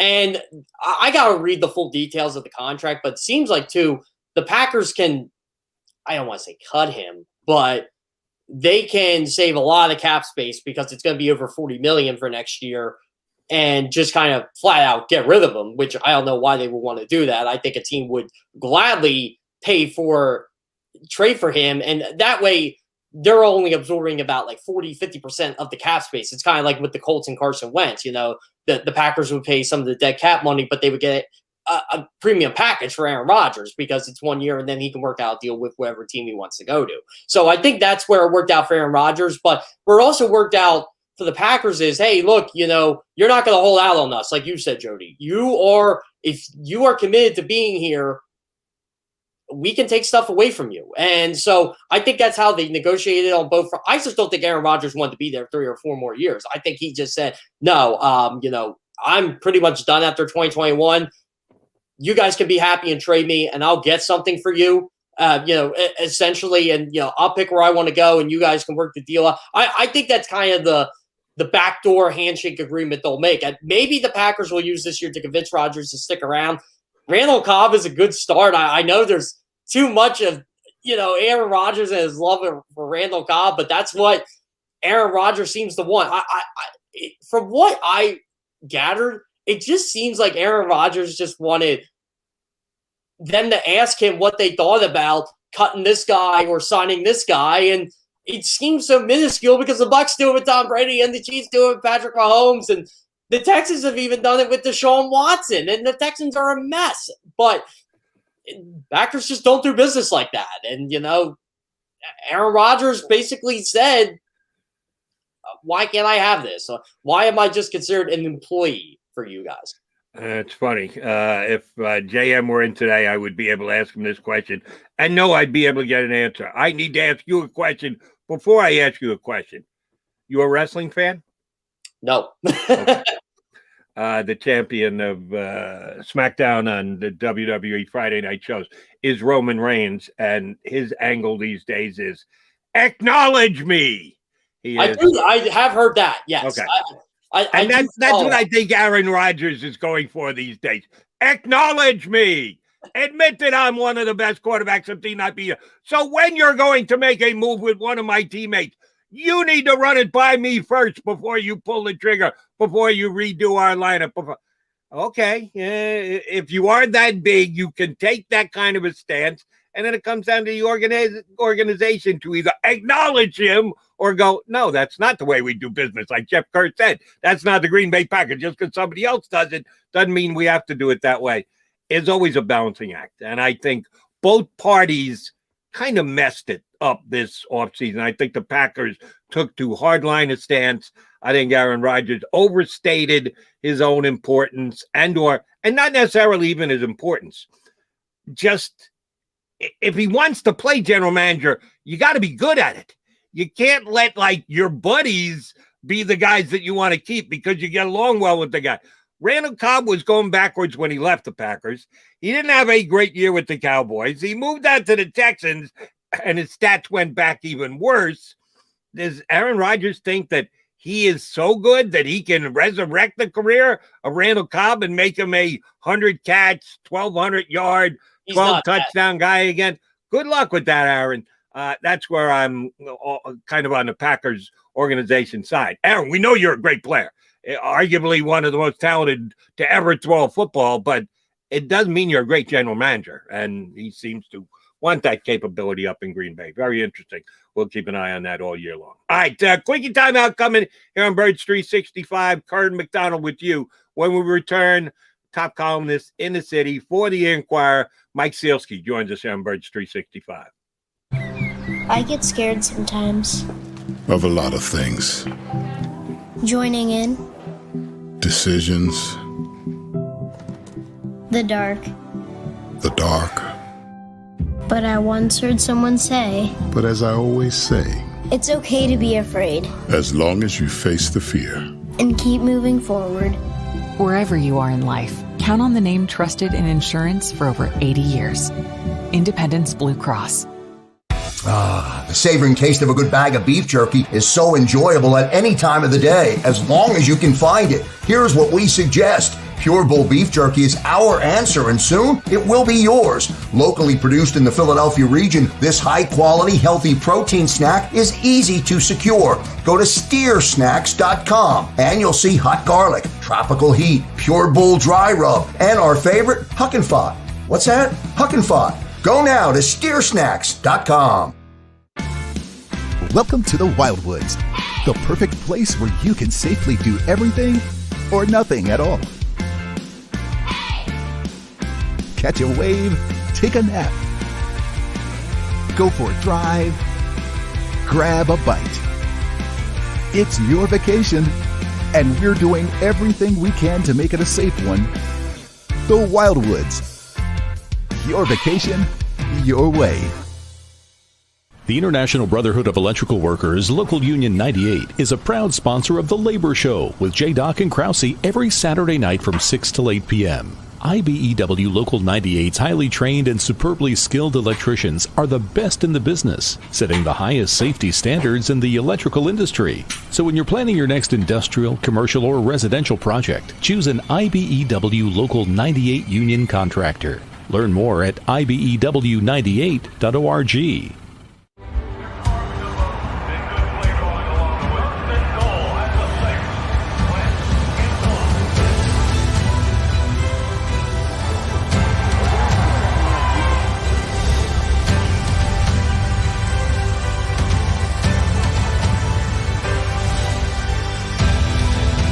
field of life, First Trust Bank is there for you. Champions on three. 1, 2, 3. Because Philadelphia dreams deserve a Philadelphia bank. This is a key. It's a family tree. It's a pair of wings. It's a secret handshake. And a ticket to anywhere in the world. It's more than a uniform. It's the door to a world most people only dream of. There's Strong, and then there's Army Strong. Try it on at GoArmy.com.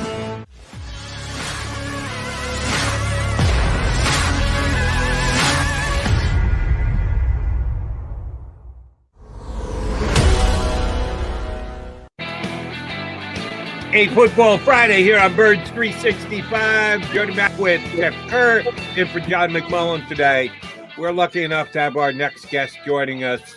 I will keep from asking him about the fact that Jake Voracek is no longer here in town. No, we're here to talk Philadelphia Eagles with the best in the city. You read them on the InquirerCard.com, Philly.com.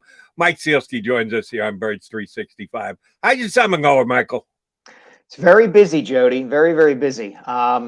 Between the Eagles restarting and the Sixers draft, and I've got a book and a podcast about Kobe Bryant that I'm working on, and family is going to Disney World later this month. It just doesn't stop.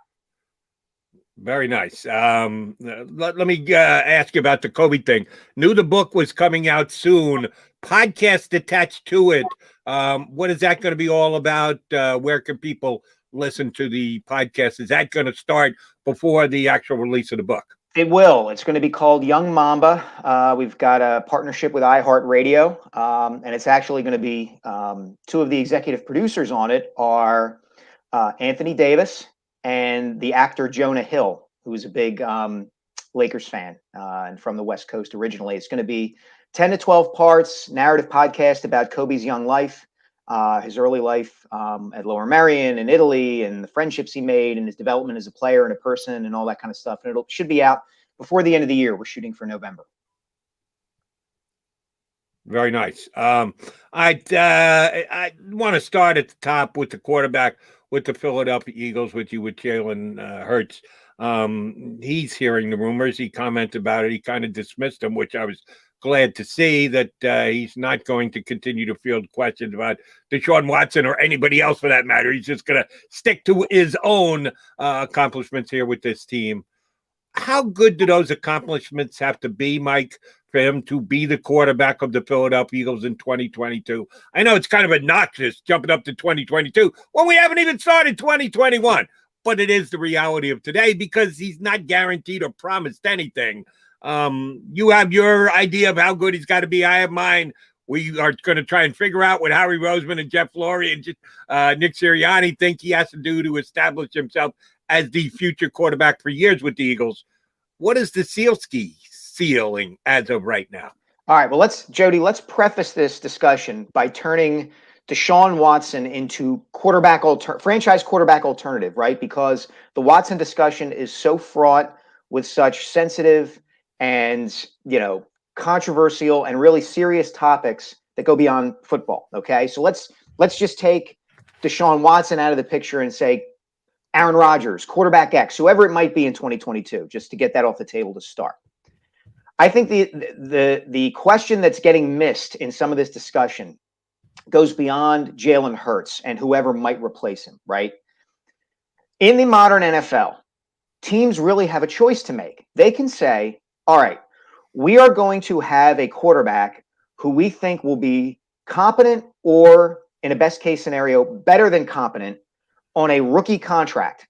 And we can take the rest of the salary cap space that we are not spending on our quarterback and use it to fill out other aspects and areas of the team. Okay. That's what happened in 2017. The Eagles had loads of salary cap space because Carson Wentz was on his rookie deal and Nick Foles' contract really hadn't kicked in and become really expensive yet. And they were able to go get a bunch of veteran players who helped them win a Super Bowl. That team up and down was deep, experienced, really solid. Once you make the decision to go to a franchise quarterback and pay him like one, you have to sacrifice in other areas. And the question becomes, is your quarterback then good enough to kind of carry the team himself to a greater degree than he would have when he was less expensive. So how good does, to answer your question, how good does Jalen Hurts have to be? Jalen Hurts has to be pretty good for me, but I don't think he has to be Patrick Mahomes, Tom Brady, show you right out of the chute that he is as good as whatever franchise quarterback X would be. Because you can win in this league if you're smart, if you just have a really good quarterback as opposed to an incredibly great one. Now, the question the Eagles have to answer is, do we want to shoot for the incredibly great one, or do we want to try to build around the guy who's pretty good or very good? I think I know the answer to that question. Jeffrey Lurie and Howie Roseman always want the franchise guy if they can get him. But we'll see. I don't necessarily know that that's the best way to try to win a Super Bowl again, because it's not really how they won it the first time. And Mike, one thing I wanted to point out was too, and you kind of touched on it, but the whole franchise quarterback conundrum here. There's a franchise with a head coach that's very familiar in this city, Andy Reid. They were able to convince their superstar quarterback to restructure his deal and save the cap space. Do you think maybe if the Eagles could get franchise quarterback X, they would be able to do the same and still plug holes on their roster? I don't know about that, Jeff, because what would it take for franchise quarterback X to be here in the first place? Are you trading for him?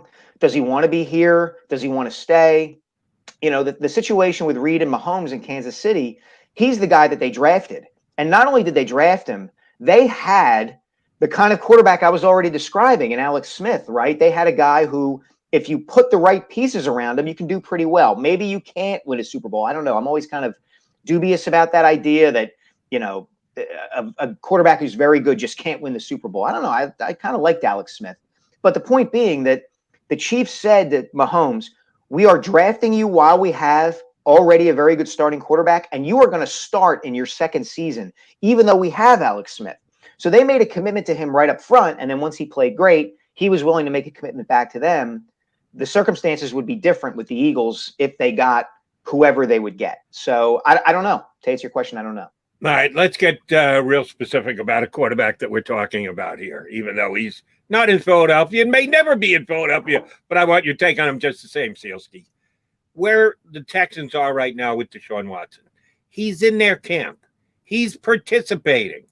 But we know he has this black cloud over him that the NFL acknowledged this week by not putting him on a commissioner's list or not suspending him, that at least as per their investigation, there isn't enough to do so.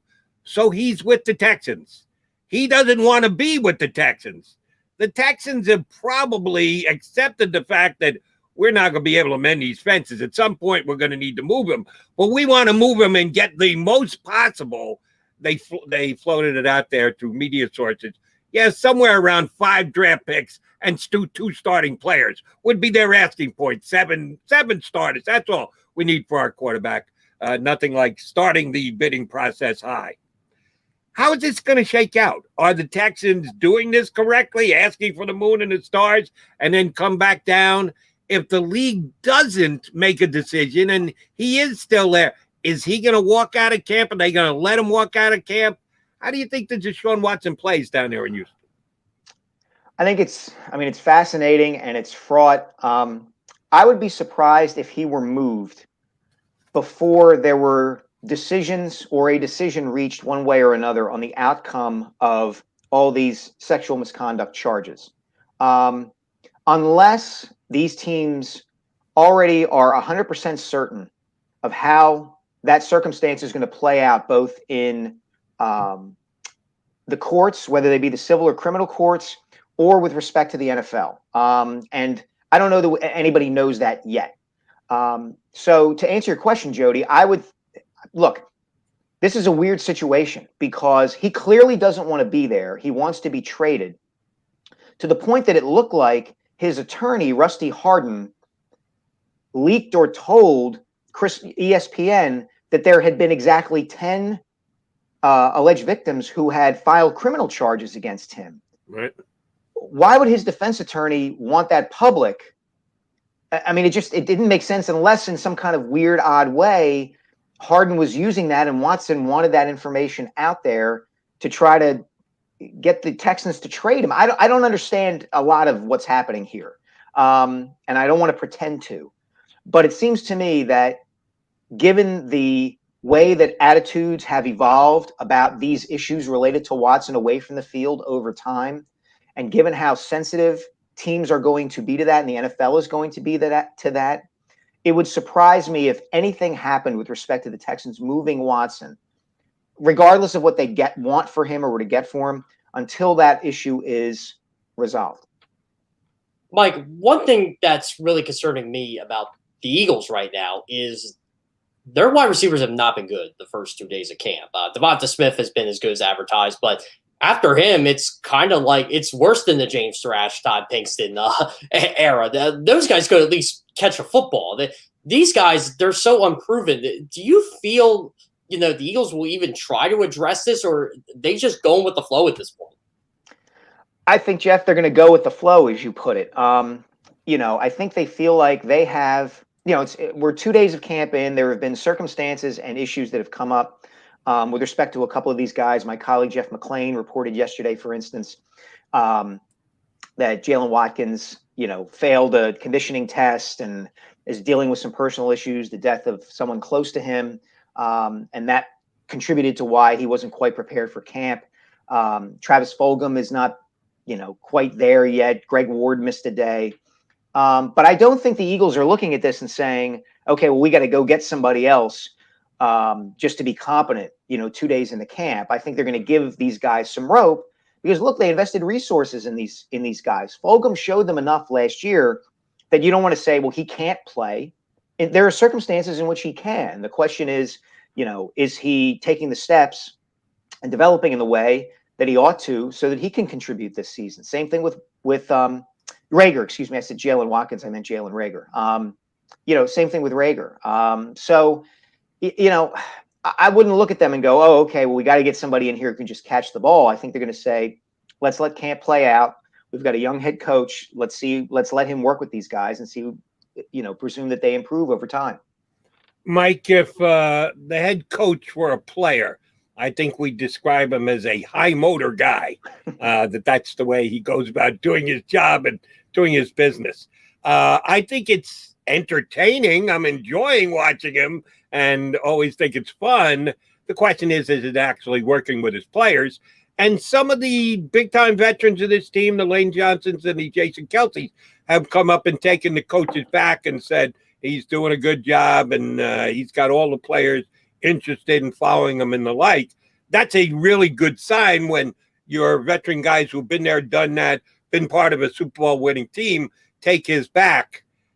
We had one report from Michael Robinson of NFL Network who said, not everybody feels this way, that it isn't universally accepted that Coach Sirianni is beloved in that Eagle locker room. How will we judge that from far? They'll know, and you guys will get guys to tell you stuff on the record, off the record, and the like. But is there some other external way we can judge how Nick Sirianni's way of doing things is being received by his team? Yeah, we can. How hard they play. Not even whether they win or lose games, depending on their talent level and how good Hurts is and, whether young players develop. Do they play hard for him? This to me is an interesting question, Jody, because there's kind of like a generational thing, I feel like, with respect to these sorts of coaching tactics and approaches. I don't know if you guys saw it on social media this morning. You were probably doing the show, but there's a video clip going around social media of Dan Campbell, the Lions' new coach, doing burpees with his players during warmups. Jeff, you're shaking your head. You probably saw it. I did. Yes. And the reactions to that amongst, like, I'm 46. Okay. So the reactions to that generally among media members and football fans who are older than me is like, look at this happy high school horse bleep that this guy is doing, right? That'll wear off in time.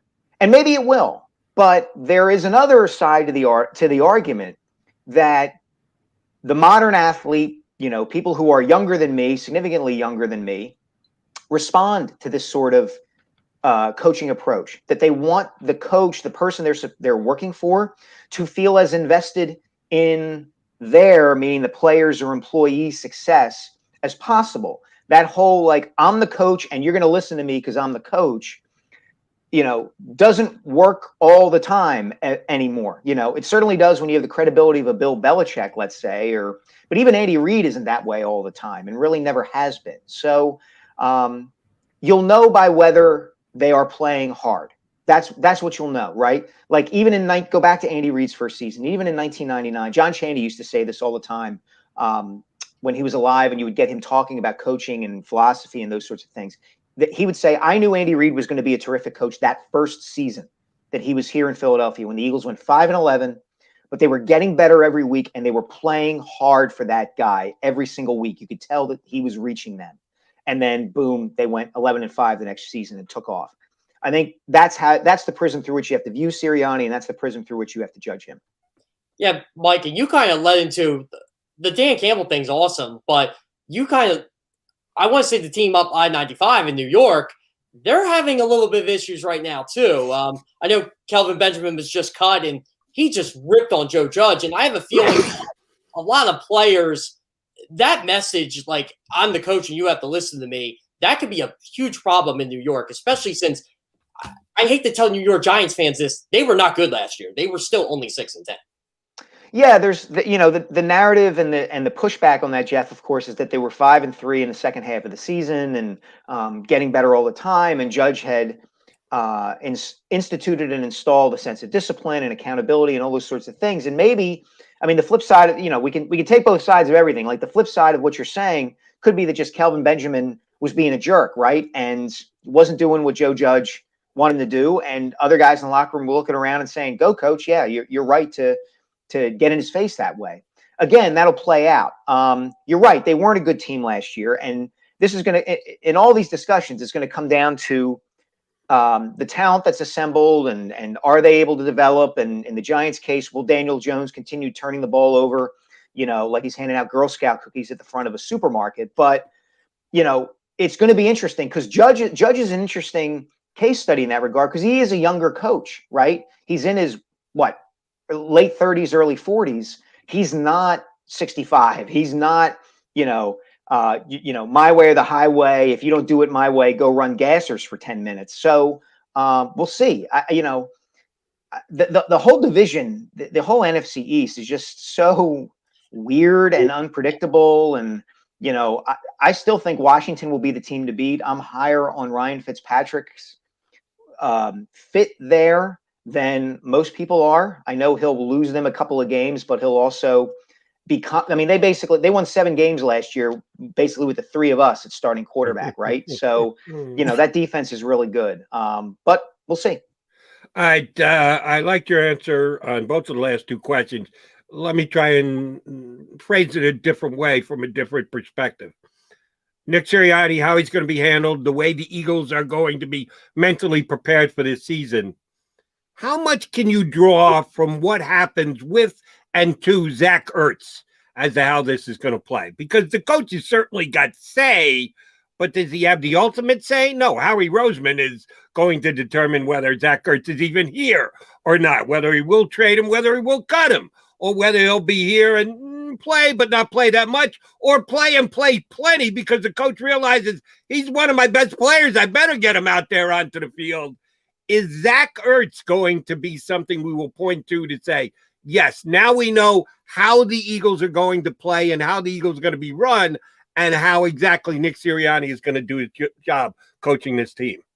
I'm not sure about that, Jody, for the reason you cited, that the separation between the decision makers in the front office, i.e. Howie Roseman and his team, and Sirianni and the lack of relative power that he has, really it's pretty wide. If Howie gets a chance to trade Zach Ertz, I think he'll trade Zach Ertz. I just think it hasn't happened yet because no team has presented an offer commensurate with what they think Ertz is worth.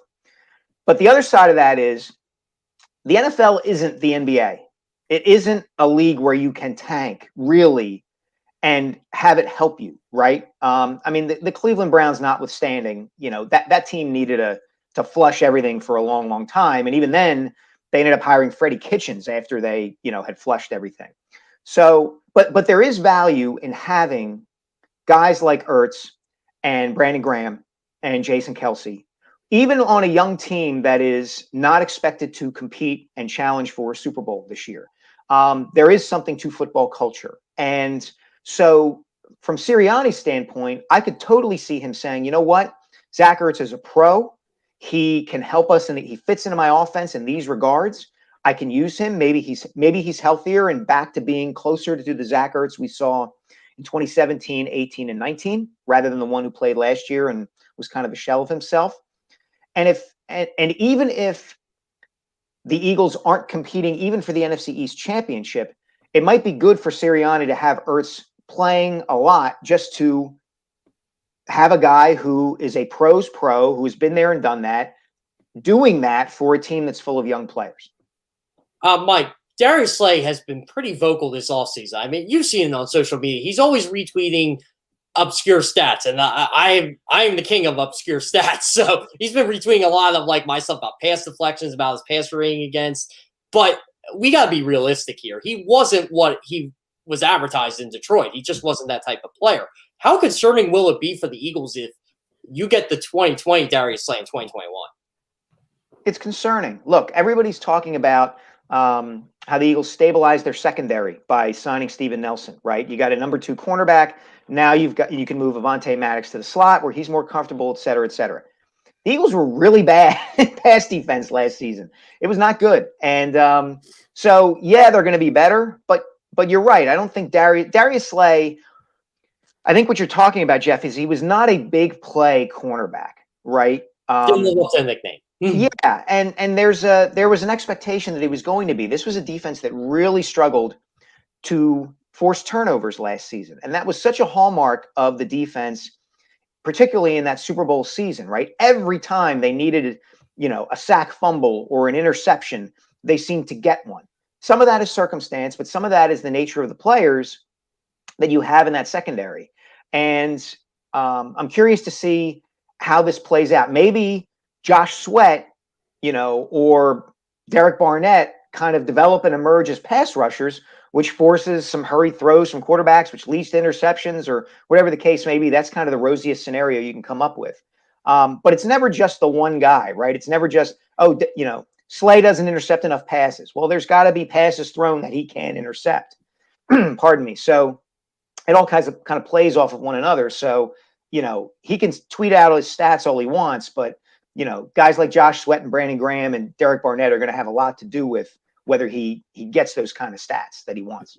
Darius Slay et al. On that defense are going to be the minions of Jonathan Gannon, who we heard from for the second time yesterday, and he once again emphasized turnovers. Part of his quote-unquote hits philosophy is turnovers. And there were drills they were running yesterday where you saw the emphasis on the attempt to get turnovers. Can he pull that off, Mike? Can you actually coach up turnovers? Can you put things in place to get yourself turnovers for your team? Or could that actually open up a door to making some mistakes defensively if you put too much of an emphasis on it? I mean, it's great to work on, Jody, but I think some of that is just the mentality of a particular player at a particular position, right? Like, remember Peanut Tillman with the Bears, years ago, just seemed to force fumbles and, intercept passes. He was just a guy who did that kind of thing. So it's great that Gannon is accentuating that and is getting that into players' minds. But yeah, I mean, they still have to be fundamentally sound, right? You still have to be able to tackle. And you see that often, right? That players try to strip the ball and a big running back or a big tight end just rumbles past them because they didn't think, they weren't sound enough to grab the guy's legs and tackle him to the ground. They were worrying too much about taking the ball away. So I think some of that is just inherent in the players you have. And let's see if, some of the new guys that the Eagles have or some of the younger guys that they're giving more snaps to are just kind of tend to force more turnovers. I don't know how much Gannon can do to make it happen. Mike, I think it's pretty clear Howie Roseman controls the 53-man roster here. But in the Doug Pearson era, it was more, I don't think there was much collaboration between the two. And I think that's where the friction started. Do you think Howie has kind of learned his lesson here and will actually talk to Nick Sirianni, Jonathan Gannon before he makes final decisions here? I mean, he'll talk to them, but their front office and their structure is set up the way it is for a reason. There was a reason they ended up hiring Doug Peterson as a head coach. There's a reason, in a particularly infamous column I wrote before their Super Bowl season, I referred to Doug as a potted ficus while he was standing next to Howie Roseman during an NFL draft press conference. Is because the Eagles believe that the coach should coach, generally speaking, and he should offer some input into the roster, but he doesn't have final say by any stretch of the imagination. He doesn't even have as much say as a lot of coaches around the league. That comes down to Howie and his staff. And so, I mean, they'll talk to Nick, I'm sure, but Nick ain't going to be making the decisions here in any regard. They haven't changed that approach as far as I know. It's funny that you brought up that very famous ficus line that you used, because this year in the draft afterwards press conference, yeah, we heard a lot more from Nick Sirianni than we ever did Doug Peterson in any of the drafts that he was ever here for. Do you think that was just Howie Roseman letting his new guy have his say and his moment on center stage, or do you think he actually will have at least a little bit more to say than Doug did when it came to actual roster construction? I think he'll have more to say in press conferences than Doug did, Jody. Because Sirianni, that's just his personality, is a naturally, outgoing, gregarious, we're going to compete against competition who are competitors, et cetera, et cetera. But in the end, the proof is in the pudding. The proof is not, I don't think, I'm always hesitant to kind of read into how much a coach or executive says in a press conference. Their actions always kind of speak louder than their words. Sure. And you can glean some insights here and there, but I'd be surprised if Sirianni had any more polls, so to speak, in the front office than Peterson did. Mike, what would you consider a successful season for the Eagles, given everything that happened last year? I mean, I think anything better than 4-11-1. And as I said earlier, the indications that they believe in Nick Sirianni. That's the important thing, right? It's the retest. It's the, we're 5-11, but we've got Donovan McNabb. The defense is really good, and you can see this guy knows what he's doing. And if we get the right players around this coach and this quarterback and on this roster, good things can happen. Chip Kelly was different. Chip Kelly, even though they went 10-6 both of his first 2 years, you didn't have that sense around him within the locker room. You kind of had this like, is this really working? I don't know about this guy. I don't like this, and that made it that much more dubious about, is this going to work in the long term, even though the team's record was really good. Same thing with Doug. Like, you could see Doug could scheme an offense. Those first 3 weeks in 2016, when they got out to that 3-0 start and, they were whipping the Steelers and all of that, and everybody, and Wentz looked great. You could see that he had the kind of coaching mind, just designing plays at the time that showed he was pretty smart. That to me is that's where the proof in the pudding will be, is, do they look like a competent team that has the potential to improve? Is it just that they need better players, or is it that they don't know what they're doing? They're misusing timeouts. They're not prepared for certain strategic things. That'll be the way you'll judge Sirianni and the team, I think. Mike, last one for me, and I want to play into Jeff's question, just look at it a little differently, judging the Eagles' overall 2021 season when it's over and done with.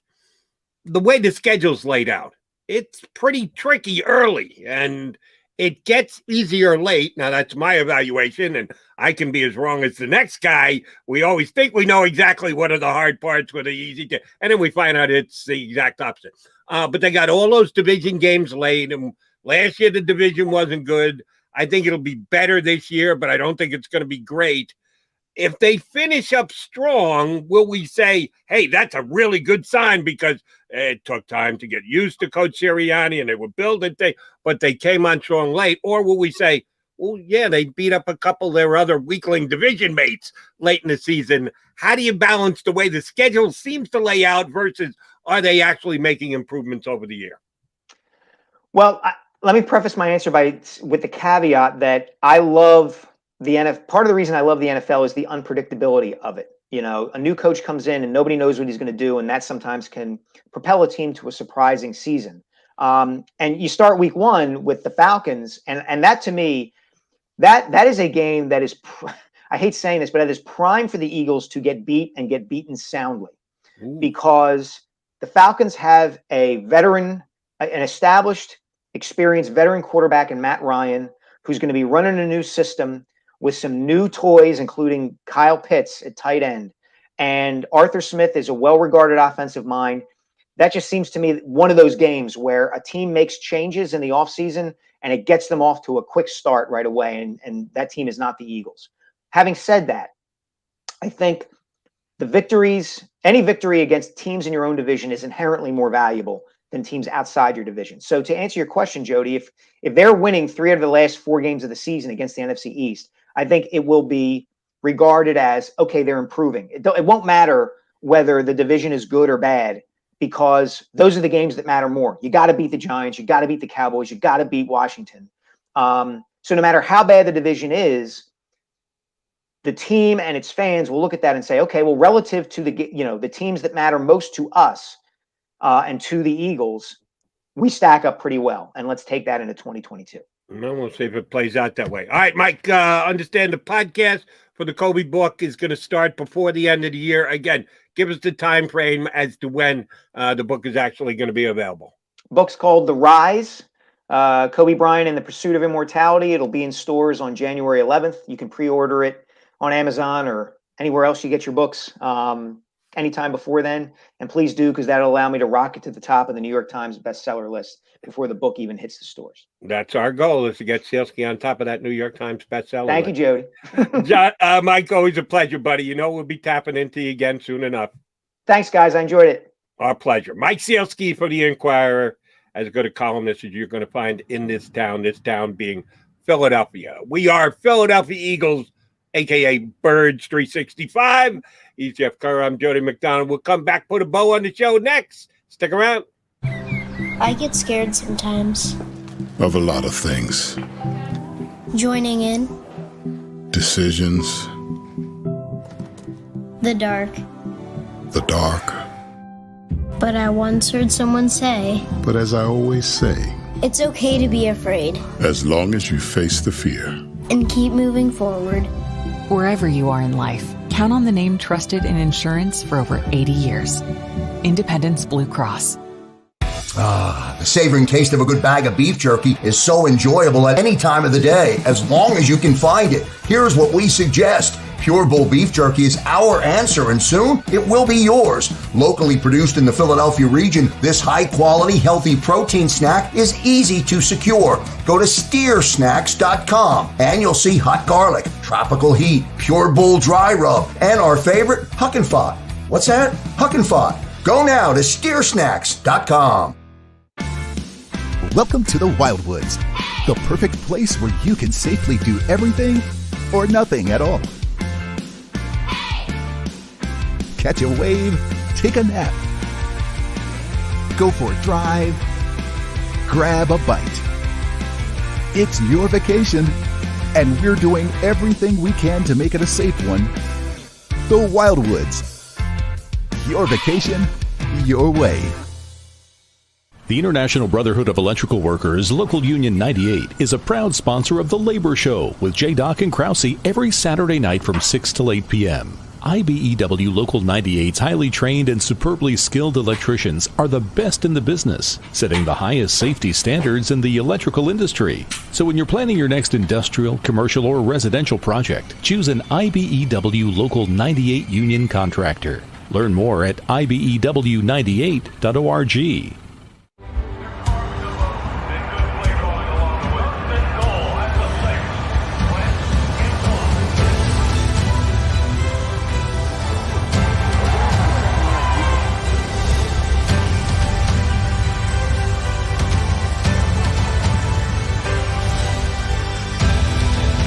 Field of life, First Trust Bank is there for you.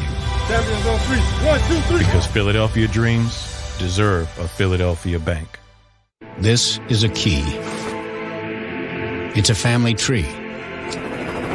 It's a pair of wings. It's a secret handshake. And a ticket to anywhere in the world. It's more than a uniform. It's the door to a world most people only dream of. There's strong, and then there's Army Strong.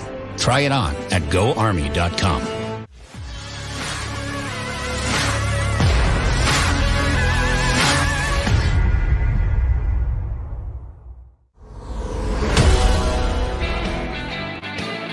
Coming down the home stretch here on a Football Friday edition of Birds 365. Jeff Kerr in for Johnny Mack, who is right now at Eagles practice day 3.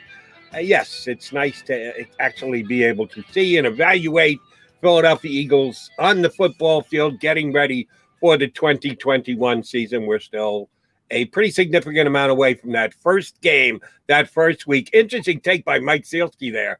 He actually thinks the Falcons will be favored and should be favored and could actually put a hurting on the Eagles week number 1. All right, then let's put the pressure on the Eagles, Jeff Kerr. If they win that game, does that signify, hey, they could be a winning team? Sielski said they were going to get crushed, and they go into Atlanta and win their opener, or is Sielski onto something that if they do go down there and get their Tuchus' kick by 2 or 3 touchdowns, we go, oh, shoot. We're in for another 4-11 and 12-1 season, aren't we? How big is that first game? Well, to me, it's a must-win game just based on what the schedule is. You got to be realistic with yourself here. You got San Francisco coming for the home opener week 2 on September 19th. They're going to be a good team. They got a lot to prove, and everybody says, oh, Jimmy Garoppolo, Trey Lance. No, Jimmy Garoppolo is starting quarterback. Kyle Shanahan pointed that out. Jimmy G has pointed that out, and he's willing to help Trey Lance. I think Trey Lance is actually going to be that guy who kind of starts in 2022, not 2021. So you're going to get the 49ers at their best, especially on defense. That's going to be a tough game. And you got Dallas in week 3. To me, that is a winnable game, but can the Eagles defense stop that offense? So that's concerning. And you got Kansas City week 4. This isn't getting easier here. Carolina week 5, maybe. Tampa Bay on short week 6. Those first 6 games for this football team are brutal. And I've said it before, they can go 2-4 out of that. I think that's huge for this football team. I know 2-4 is a low bar, but look at the teams they're facing. So if they get blown out by Atlanta like Mike thinks, oh boy. Yeah, I agree with you and like the way you evaluate the en masse full 6 games. 2-4, perfectly fine with that, because I think they're going to be major underdogs in several of those games. How those 2 wins are going to be gotten to be determined, but yeah, week 1 against Atlanta. When you look at the other 5 games, you chose to draw the line at 6, which is a good spot to draw it. Compared to, you're going to say that that's that much easier a game or tougher a game than any of the other one? No, it's one of the more winnable games out of their first 6 if the teams come back and play like they did last year. So, yeah, I'm not going to say must win, but it's going to be a significant game, and it's going to be a good litmus test game for people to get a feel about the Eagles. Now, you know what's going to happen now that I've said that. They're going to win that first game, then going to lose 5 in a row. Or they're going to get crushed in that first game and then come back and upset for San Francisco the week after. You know, as soon as I take this stance, that it's going to be the exact opposite of what I say, right, Jeff? Yeah. I do a game-by-game prediction for the Eagles every day once the schedule comes out. It's way too early, premature. It's just for fun. And I always say, I don't know why I'm doing this. Everything I say ain't going to happen. And I think there's only one year I actually got everything right. Well, at least the record. And that was 2017 because I am the eternal optimist. And I'm like, yeah, this team's going to win 12 games. You know, they played a lot better. They were a 3-4 win team and they went 7-9 the year before. And I loved all the free agent signings. And I got ripped and ridiculed for it. And you know, I don't want to toot my own horn here, but every other year I've been way off with this football team. And I keep saying, look, they got to win in Atlanta. I think this is, you talked about litmus test, Jody. How about their offense? Because Atlanta's defense is not that good. And I want to see what Jalen Hurts can do against what I think is going to be a poor defense. I want to see if Devonta Smith can put up some numbers, and the Eagles should be able to run the ball in that game, which I think Nick Sirianni is going to do a lot of. I think for the Eagles to win that game, and I know we're talking about a game 7 weeks away here, but they got to control the clock and keep Matt Ryan, Kyle Pitts, and Calvin Ridley in that offense off the football field. And I think they can do that and make the game close, but if they can't, I think Mike's right. They could get the pants knocked off them. Buddy, I'm pretty sure it was Chip Kelly's first year. I predicted the Eagles to finish 10-6, and the Eagles finished 10-6. So, man, I was ready to take a victory lap because of that prediction. But truth be told, yeah, you make your picks every week on the Friday before, whatever. Here's what you think the Eagles are going to do. I was 3-13, just picking the individual games. I was awful, but I got a bunch of games right that I thought they were going to win, and they didn't. I got a bunch of games wrong that I thought they were going to lose, and they ended up finding a way to win. 10-6, right on. They hit the number right on the head. Yeah, but I got Denver game right, 13 though, right? games wrong out of 16 during the season making individual picks. So, yeah, that's why I got my opinion. You've got yours. Johnny Mac's got his. Buddy, you did a really good job these past 2 days, and I'm looking forward to having you with us again next week. Thanks, pal. Yeah, I appreciate it. This has been a lot of fun. I'm really enjoying talking to you, talking to Johnny Mac. Mike was a lot of fun. I can't wait. This is perfect prime for me and great for writing for CBS because I get so much intel just from this show. Appreciate that, and we're looking forward to having you on next week. Quickie, what's that shirt you got on there? What is that? Oh, that's my Super Bowl 45 shirt. 45. All right. CBS had the Super Bowl last year. It was a dud, but there was a lot of hype going into that game. We'll hype up the Eagle season all regular season, leading up to the regular season, all preseason long. You want your Eagles hype, you get it right here with us here on Birds 365. If you missed any of today's show on the JAKIB Media channel, listen to the podcast on your way home. Available on YouTube, Apple, and Spotify.